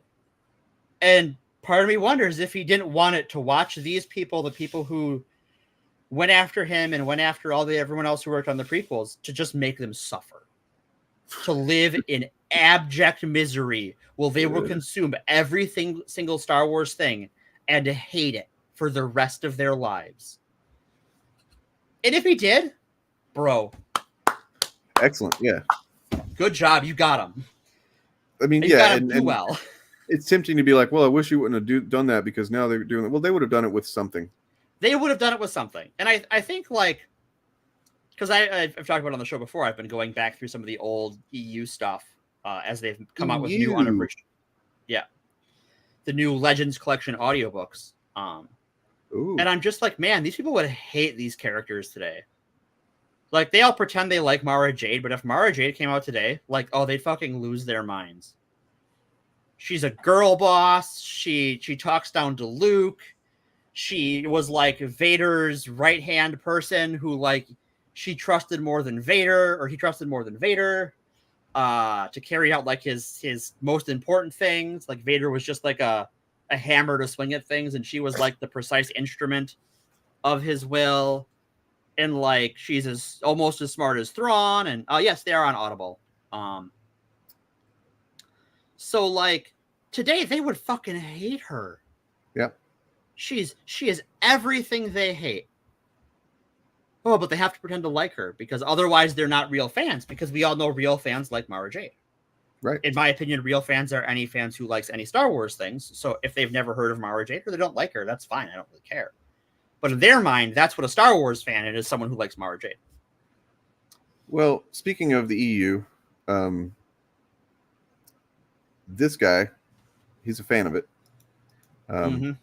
And he is apparently the proprietor of one Brave New World Comics somewhere. I don't know where that is, but if you live near there, don't shop here.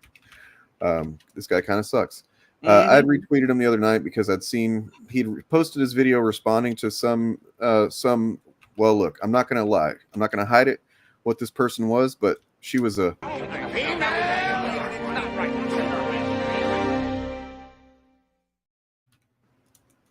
Just female.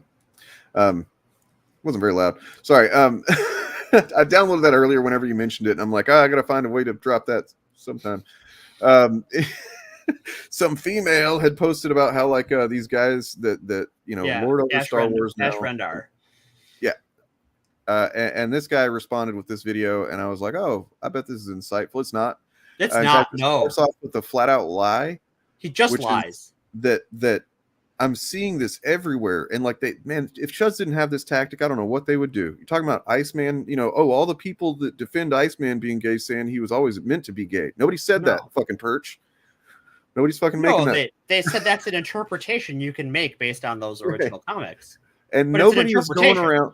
Okay, look, I'm sure there's somebody who has said this. You know what I mean? But to act like this is the predominant thing that you see is a fucking lie.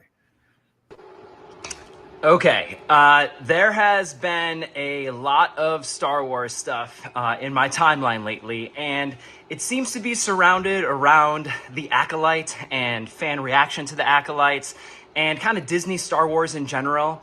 And I've been seeing a lot of, if you don't like the Acolyte or you don't like Disney Star Wars, then you are a misogynistic, gatekeeping asshole. You're lying. You're lying. Sorry. Here's the difference, right? Because you know what we've talked about on this very channel, all the Disney Star Wars shit we don't like, and I don't think anyone in our chat has called us misogynistic or racist for that ever. I've never been called a racist for saying Mandalorian kind of sucks. It's kind of nostalgia laden and not for me. I think it's kind of uninteresting. Not once have I been called a misogynist by any fan of that show. I've said Rise of Skywalker fucking sucks and pisses me off quite a bit. Quite a bit. Yeah, same. Never We've once. done episodes on how much we don't like that. I even watched it again to talk about how much I don't like it. Just to see how much I didn't like it, because I had not watched it since it came out. How was it? It was pretty good. Also, I like how he has to go and dig out his collection of Star Wars books written by female authors. No, he's always got these displayed like that, right? He's telling on himself, though. You know why? Because a while ago, I was helping my dad make space in his basement. I have a bunch of Tupperware tubs full of my old books and stuff. Do you know what my old Star Wars books look like? They look like shit. Yeah. Because I read them so much. Those are fucking pristine books. Those have been on a shelf and have gone unloved by this gentleman. Just to play devil's advocate here, he could have worn his paperbacks out a long time ago, and he just decided, I'm going to get some hardbacks, hardcovers, just to kind of have those in my collection. Sure. Just saying. I've done that. That's why. Because I've done that with a couple of books. That's fair. Sorry. That's very fair. So, I mean, that's as fair as I'm going to be to this guy, though, because, does he always talk like that, where he's like, so? He is trying to act so I'm not an asshole. I'm not crazy. Look at me smile. I'm smiling. I'm so not crazy. I mean, he did say gatekeeper, and in that way, no, you're not a gatekeeper to say that you think it sucks. That's not really gatekeeper. It's gatekeeper to then to make a statement about yourself and your relation to anything is really not that gatekeepery, I guess. I mean, depending on the context, generally it's not, I don't think. But then to turn that opinion at someone else is where it becomes a gatekeeping situation. You're wrong for disagreeing, or you're not allowed bad to have for that liking opinion. this thing. Yeah. And I would say if someone has a misogynist or racist opinion about Star Wars, they're allowed to have that opinion. They're still a racist or a misogynist, but get good, scrub. So I have a video. We looked at it Friday, but it's worth looking at again since we got a few more minutes till a little bit till 2 hour mark. This is it's by a little channel called Hippo Clipped. Brand new channel. I might still be like one of the only freaking subscribers. Let's see. Well, you should drop a link so we can. Oh, they've got 3. You guys should sub. I'm gonna drop we that. Should also we can increase their subs by orders of magnitude. Boom. Boom. Like a boss. So it's pretty easy too. At Hippo Clipped. And they did this one, and I'm gonna leave them a comment about some cutting off audio in the edit. Maybe he's in a hurry. I don't know. But yeah. Anyway, otherwise A+. Besides the couple of audio bumps that are loud.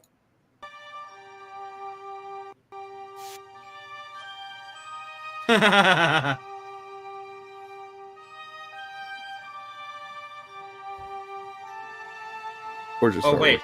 are we retconning? Well, I mean, at one point it was just Star Wars, right? It was just Star Wars, yeah, the original.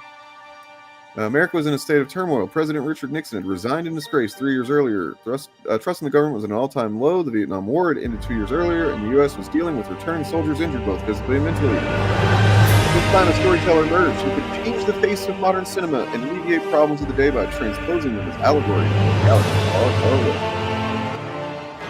Then the sequel came out, and Star Wars was declared dead for the Good first guys time. are the rebels. They're using asymmetric warfare against a highly organized empire. When I did it, they were Viet Cong. Exactly. So were you thinking of that at the time? Yes. We have a new enemy. Whose voice was that? The original voice of Palpatine, who I believe is a woman. Let's read a little bit of this because I didn't really read through it. To call it Empire Strikes Back a good junk movie is no insult. There's enough bad junk around. Surely we're getting over the snobbery of pretending that it's undemocratic to recognize any hierarchy of culture, as if both low and high can't be appreciated, often by the same people. So this is a good review, I guess. Wait, no, it's basically, it's actually saying it's both. It's kind of a backhanded favorable review. This is no monumental artistic work, but a science fiction movie done more snappily than most, including its own predecessor. You got to kind of think about what science fiction was like back then too. It's still hard to get a good science fiction movie made. But back then, right, Greg. Like, you're right. It was the voice was not a woman. It was the original face of Palpatine was a woman. You knew there was something. I didn't know that. Holy shit! Yeah. Really? Mm-hmm. Wow. I bet he changed it because of the woke mob or something. Clearly.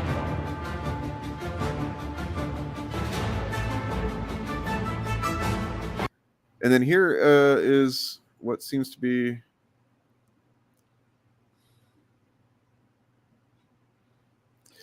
Oh yeah, this person seems to be mad that Empire ends on a cliffhanger. Yeah, I mean, in their defense, I have said that the reason Empire is so good is because Jedi is so good, and that if Jedi stuck the landing in the same way that Rise of Skywalker did, it would not be as fondly remembered as it is. Yeah, it's just fucking snobbery, right? Like it's all it is.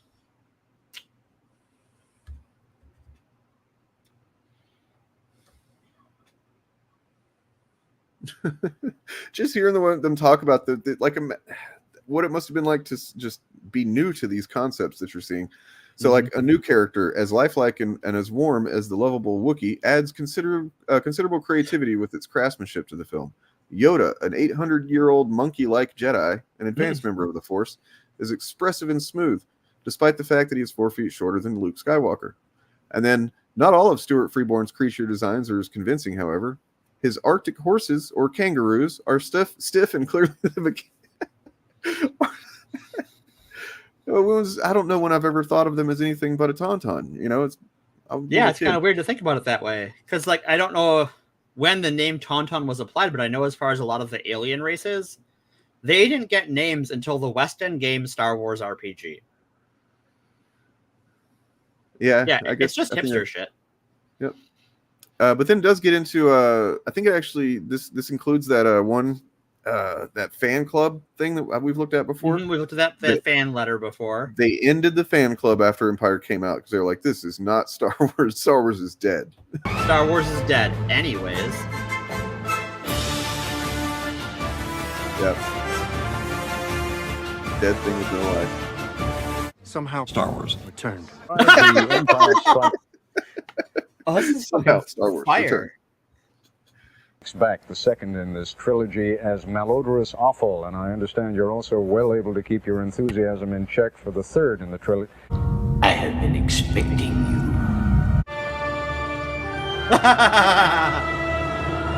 That's fucking crazy to see that it's Disney-esque Right. in its emotional outline. That's amazing. Oh my god.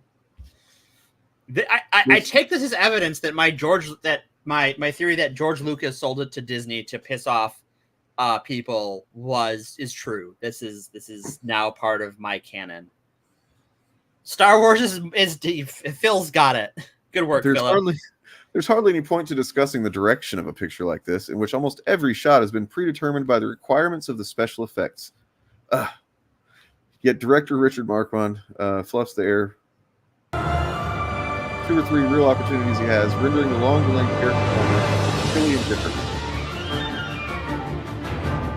The advent of sexuality in Star Wars, someone has not watched Star Wars. With the revelation of Carrie Fisher's navel. So Star Wars was not sexual until we got the slave outfit. You're gross. You're actually just gross, writer of this. I mean, look, and I'll be gross right now in order to debunk that shit, because in the first film, she was kind of, she was a little bit loose in that white gown. Things were bouncing. I'll say that. There's no underwear in space. Nope. Famous Carrie Fisher quote. Or actually, that was actually George Lucas telling Carrie Fisher. The quote comes from Carrie Fisher, who is quoting something George Lucas told her. There's no underwear in space. Exactly. Her honkers. Thank you, Avenger. I was trying not to be crass, but I see you found a way to do that, to not be crass. Her tits. So titties. If the trilogy is grown all over this course, it's in terms of commercial calculation. I mean, that's true. Even the confusions of the narrative seem deliberately planted to encourage repeat viewing. So I don't know about that. But.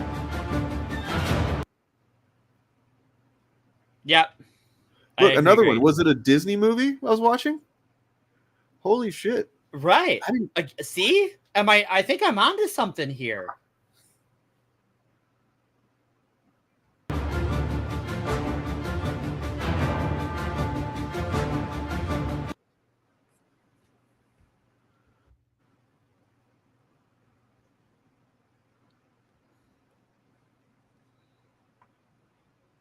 Wow.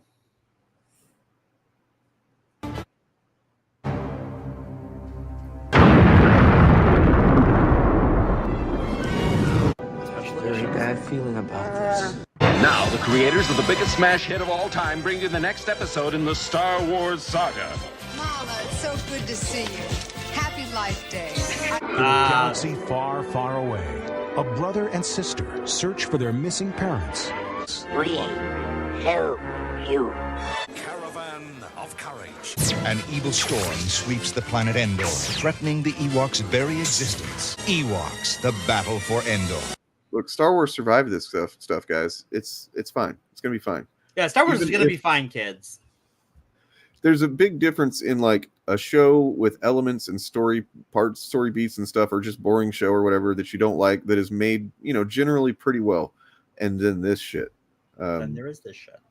They were not putting many dollars into these projects. I'll say that. They were not sending their best Ewoks. George had no idea how rich he could become off of this product, and once he did by realize, this point, he was already very wealthy. Yeah, that's what we're talking about with the no underwear thing. This is the bra thing. Yeah.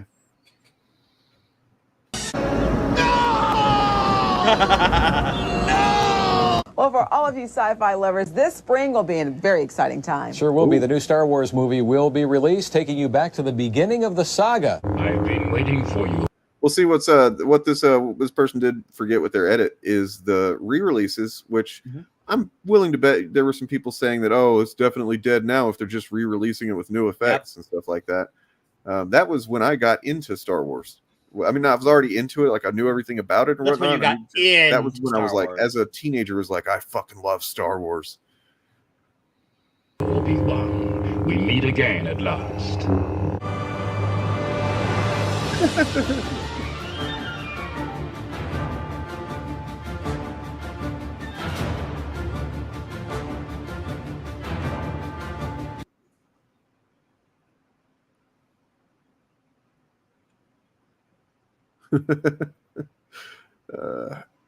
I mean, look, what's interesting is that every one of these, I think, pretty much, and this one included, have something in common with a lot of the shit today, which is, and this is a valid, can be a valid criticism, is that there's so much of Star Wars media is made with things outside of the media in mind. Yeah. Right? Like the products that are going to come from it, shit. And that can be a valid thing. Like, or how many sequels are we going to get? How many spinoffs are we going to get from this kind of thing? Remember, kids, Star Wars, the first merchandise Star Wars sold was a box to put your toys in because the toys were not out yet. And it sold like fucking gangbusters. Star Wars has always been just the most. I mean, you have to deal with this as a Star Wars fan. It's just a brazenly capitalist fucking venture, and that really one of the things that Star Wars has to do is try to make people forget that long enough to pay for shit. Yeah, and and that's when it's at its best, man. Is whenever they're not making you think that, like, it's a mistake to buy that fucking Funko Pop or whatever. I mean, I refuse to buy Funko Pops. But yeah, I mean, it was just something that popped into mind, but yeah, that's fair because there's a trillion Star Wars Funko Pops. It's crazy.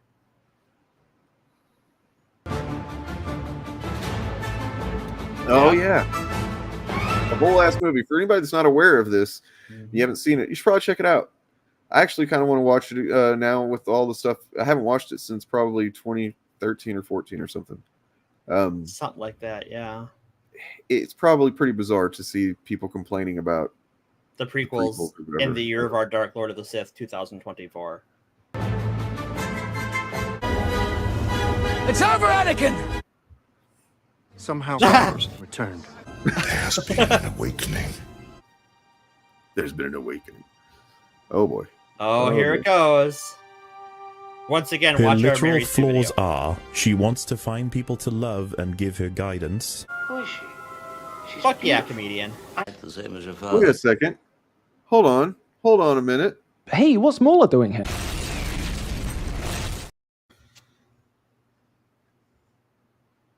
What did comedians say? They just got a mindful as fuck hoodie. Whoa, fuck yeah, dude. Thanks, man. That's awesome. I didn't know if anybody was going to get that. That's, I hadn't had anybody. That people have asked for several of the designs that are up. That one's one that I just like it. I think it's neat. So that's cool. Buy this walrus, man. Make that a design too. I wish I'd known him. I want to learn the ways of the Force and become a Jedi like my father. She believes in the good of people even if they are evil. I know there is good in you. The Emperor hasn't driven it from you fully. There is nothing wrong with this heavenly creature.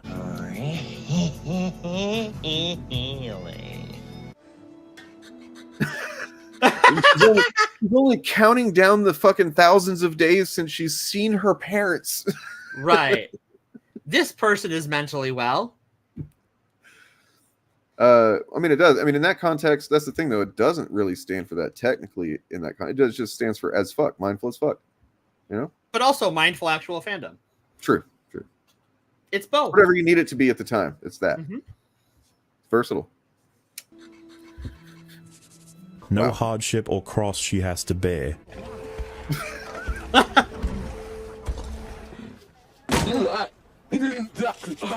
Get to work. She's not greedy. 60 portions. Oh, okay. Am I going to sell my friend? Prideful. We need a pilot! We've got one!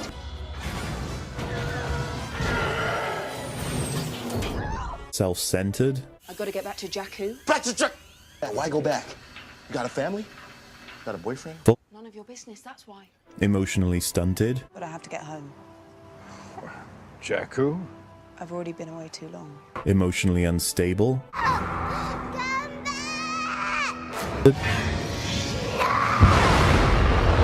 Selfish. But I have to get home. Reckless. I can do this. I can do this. Overconfident. You might need this. I think I can handle myself. I know you do. That's why I'm giving it to you. Naive. You got a lot to learn. Blinded by love. Whomever you're waiting for on Jakku, they're never coming back.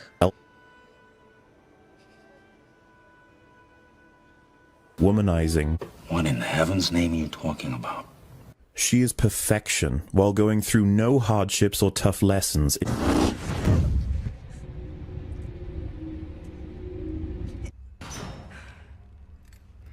Definitely not tough. Not having a bad day. I mean, look, whoever made this edit, man, like, come on, I wish I had the drop for the, stop, he's dead already. Right. Yeah. Hippoclip, you're all right. You're cool. I'll check your stuff out when I have one thing to do after we're done that I promised PR I would do. And then after that, I will have to check out his stuff. Their stuff. Yeah, well, if he is, if that's all these clip channels popping up lately, if this one is dedicated to posting this kind of stuff, then man, I'll keep an eye on this one with great interest. Yeah. Whatever. It's dead and never coming back, said Clown Fuck TV. Star Wars is dead. 1 year ago, 2 years ago. Star Wars is dead. It's killed. It's dead. I'll say this. You know what? Star Wars is looking really good for a dead franchise. Yeah. Somehow Star Wars returned.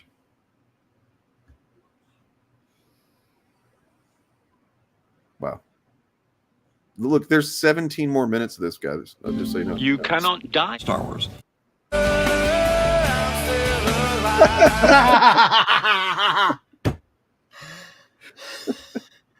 With the Good Pearl shit. Jam. Yep.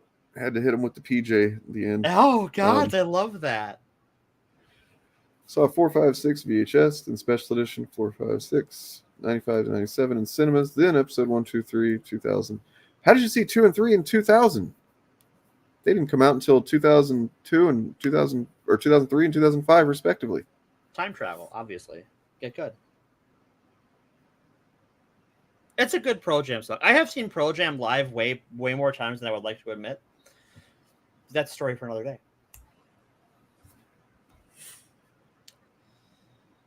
Yeah, I don't know. I think these... I challenged I don't want to say challenged. I asked one of these Star Wars YouTubers a question. Because they were talking about George's Star Wars in a post. And I asked, do you mean George's Star Wars or the EU? Because in this post, he posted it had a bunch of pictures from the EU. It's like, well, but they are the same thing. Like, George had very little other than just saying, "Yeah, okay, we'll publish that," to do with that. Mm-hmm. That Pearl Jam and Earl.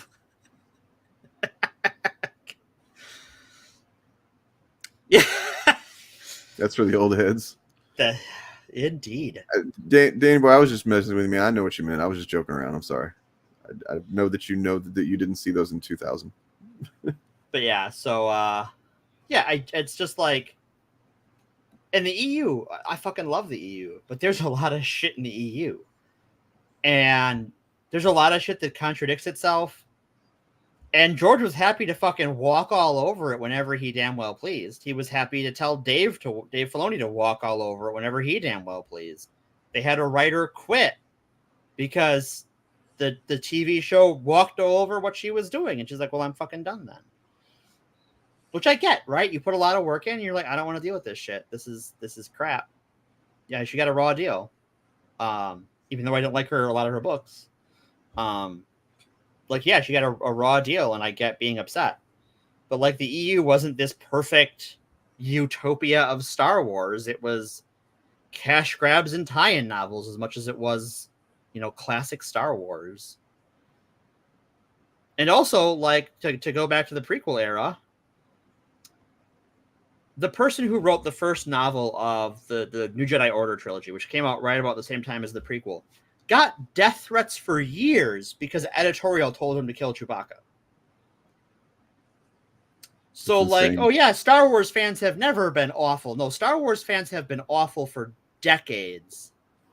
Yeah, speaking, I'm glad you mentioned that because there is one post that I wanted to look at real quick. I looked at it Friday, but again, it's worth seeing again, because this is the kind of hubris or lying or just honestly could be just knowingly being a piece of shit. I don't know.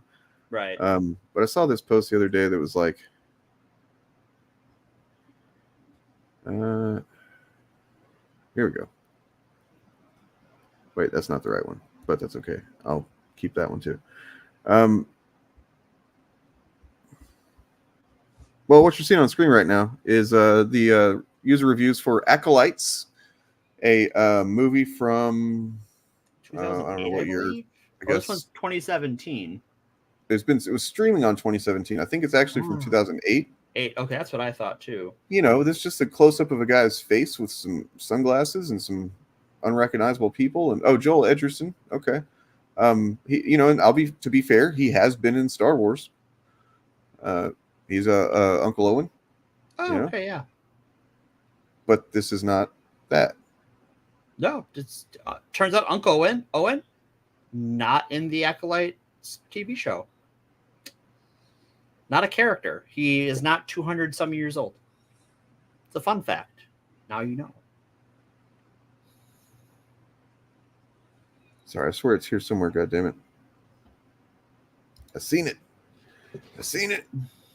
Well, what it is some post of somebody saying, you know, that Star Wars has never had, never had any racists and bigots and sexists in the fandom because we've always pushed them out.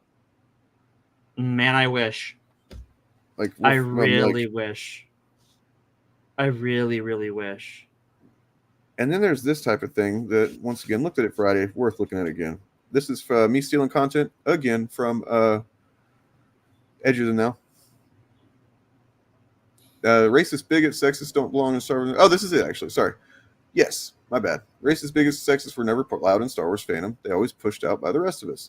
The issue is that anyone that dislikes the shit that Disney puts out is now unfairly labeled as a racist, bigot, or sexist. So, no claim being that, you know, and this is the long version of the claim that Disney does diversity criticism shields, right? That's the reason that they hire these people. This, I think I first heard that with Reva, that they hired her specifically as a shield for criticism from the show. Like whenever, and it's like, why wouldn't they just make a better show? I don't know. You know. Yeah, again, weird. I don't really like Kenobi, but I've never been called a bigot for it. That's weird. Isn't that weird?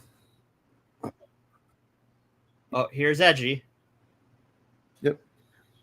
And then Edgy says, so you just fully endorse the idea that we should be accusing non-white male actors we don't like of being diversity hires. They said, no, I'm not. I'm saying exactly that. I'm just going to type the quiet part out loud while I deny the quiet part. For real, like, I'm saying that all the actors as of late appear to have been hired simply for their immutable characteristics, not their ability. Dude. Oh, yeah, these casuals do not know about Juhani. So again, yes, you're accusing them of being diversity hires. And then, boom, blocked. Kai, you rock. I'm sorry. Just like... Yeah. Bam. If you're not subscribed to Edge of the Now, you know, you should definitely just hop into the box down below and subscribe to Edge of the Now. Mm-hmm. Yeah, it is kind of like that, right? Like it's these people, and I'll be honest, I've been doing some digging into some stuff lately. Can't give any details yet, but like I'm endlessly perplexed with this phenomenon of people that are convinced that they're not hateful and that actually others are hateful. And in the same conversation, almost in the same sentence, they'll fucking be expressing something incredibly hateful, or at least otherizing. You know what I mean? Like, if not outright eliminationist in some cases. Like, it's crazy. Yeah. Some of the stuff you showed me the other day, I was just like, shit. And that wasn't even all of it. And I'm glad it wasn't even all of it because that was enough. Cool story, bro. It's weird. It's weird. You know this is the same exact kind of person I'm have no doubt that would say that, why do they put so much emphasis on race and gender and stuff like that? Just, make a good show or whatever. And it's like, but then you're saying this made this for white males. Like, what does that mean? Well, because if it's not a white male character, then they're a bad character because that's bad writing. Yep. Go back and watch the Mary Sue episode, by the way, because that's a really good one that gets into a lot of this stuff. Yeah. The Mary Sue episode was maybe the best thing I've ever done. I'm really proud of it, and you should be. You should be proud of it for sure. Yeah. It was one of my favorite conversations as far as like just we dug some ground in that one. We dug into some bedrock on these things. Yeah. There you go. Because it's the whole thing about while they're diversity hires, they should hire qualified people. The implicit thought in that is that people that are in the minority can't be qualified. Yeah. Right. Yep. It's like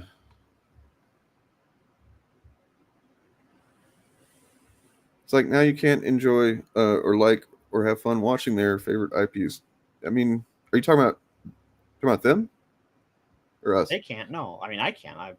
In my opinion, I think that I'm not going to say you're like a shitty person or something like that if you just shut all this stuff out and watch the media and enjoy it or whatever.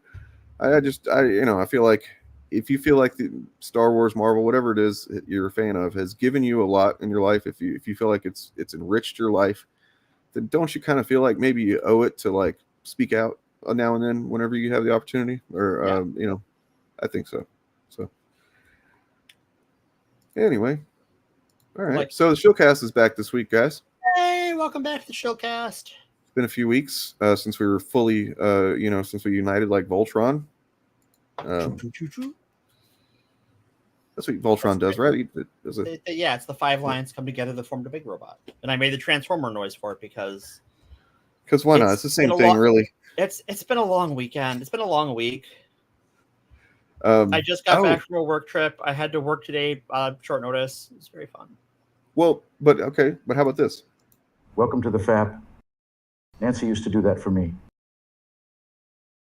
Handsy Nancy, I called her. Presidential. Very presidential. We will be back next week with our third part of the Reagan trilogy. Oh yeah, we're coming back with more Reagan, guys. I know y'all been begging for it. You've been demanding it. Yes, this week we are finishing the Grifter Chud tier list. Nice. On the Showcast. And then we might actually be looking at. So I got some criticism. I basically got an email where somebody listed all of the criticisms against me and what I do and my content and stuff like that. Sure. But we're about to be. This is the era of two things we're going to be doing in the Showcast going forward. Two things are going to happen. Hopefully regularly. One, we're going to be documenting W's, and we've got a big one to start out with. Nice. And that's just to start. A lot of W's we've left on the table. We've been quiet about. You know what I mean? They're not, but they're there. And we're going to prove them. Second is we're going to be looking at criticism, and this is an idea that we've had with the thing since we like me and Bob and Turf first got together. Was like, should we respond to criticism about our channels? You know what I mean? We were like, and we didn't really decide not to. We just never prioritized it. But basically, looking at videos that are about specifically each one of us. Oh, interesting. I like the idea of us each picking one about someone else in the group instead of us picking the criticism about our own. Well, we're going to be doing W's every week. This week we're going to talk about one for sure. Yeah, and then it's gonna be fun. It's gonna be good. Awesome. But I got this list in an email of somebody's like, oh, Dane says Rags is bad, but how about all these things? And it's just a list of things that, I mean, to be fair, there is like some kernel of reality in each one of them. Yeah. But I'll say this: the Chunky Monkey thing is there. It's far down on the list, and then they even say in parentheses, this one isn't really anything compared to all the other stuff he's done. So, should be pretty fun. We are wrapping the FAP talking about Star Wars. Yep. Smirking Gun, how's it going, I hope you're able to find his song over there with Jacob Lizotti, or however he says his name. Thanks, man. I appreciate that. I'm about to be, refocusing my efforts, I think, is the thing. Yay! And I guess I'll go ahead and do this. Fuck. Okay. Tomorrow, look for a stream. I'll say that. Ooh, I know cool. I said it Friday, and I said I might do it Saturday, and I didn't. I'm not going to announce what it is yet, but if you see a stream from my channel tomorrow, you're going to want to check it out. Okay? So that's what I'll say. Keep that in mind. Not you. Oh, shit. No, not me. I can't watch it. Got it. I will. You're do not something invited, else. Morgan. Fuck. God, Snap Morgan. They're the fucking worst. And then, yeah, check out Fapcast channel, by the way. That is, linked below as well, along with all these other channels that you really should check out and subscribe to. And join the fucking algorithm revolution, man. Like, that's what we're trying to do here. We're trying to deprioritize the content that comes up when you search Star Wars or Marvel or whatever. Because, yeah, mostly what's going to come up is going to be that garbage. Yeah. So, yeah. And then on that note, Morgan, you're awesome, as always. You are also awesome, as always. I'm working on it. Working on getting to awesome status. Happy Pride Mouth. Happy Pride Mouth. Yeah, and here you go. Here's a new ending that I've got for the streams. Take care, and we love you. Take care of yourselves and each other, all that stuff. And this is important, okay? Like, it's pretty important. If you don't take anything else from tonight, if you don't remember anything else, I need you to remember this. I need you to remember it, okay? You ready? The female version of Dick Grayson is Pussy Gray Daughter. Okay? Drink it in. Yeah. Absorb it. Let it wash over you. Okay. As long as we're on the same page.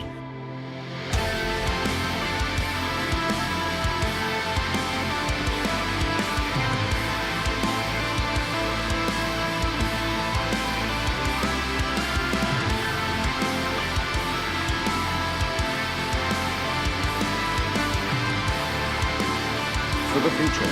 I'm doing my part. I'm doing my part. I'm doing my part. I didn't do fucking shit.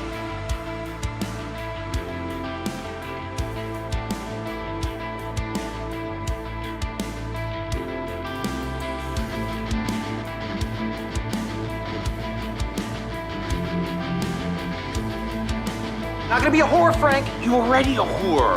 Why not make some money at it?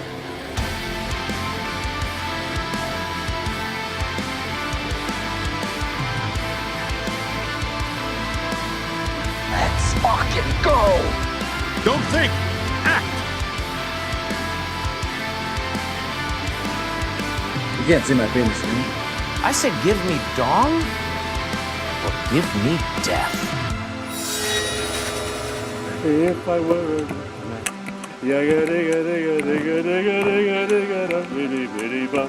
if I were a wealthy man,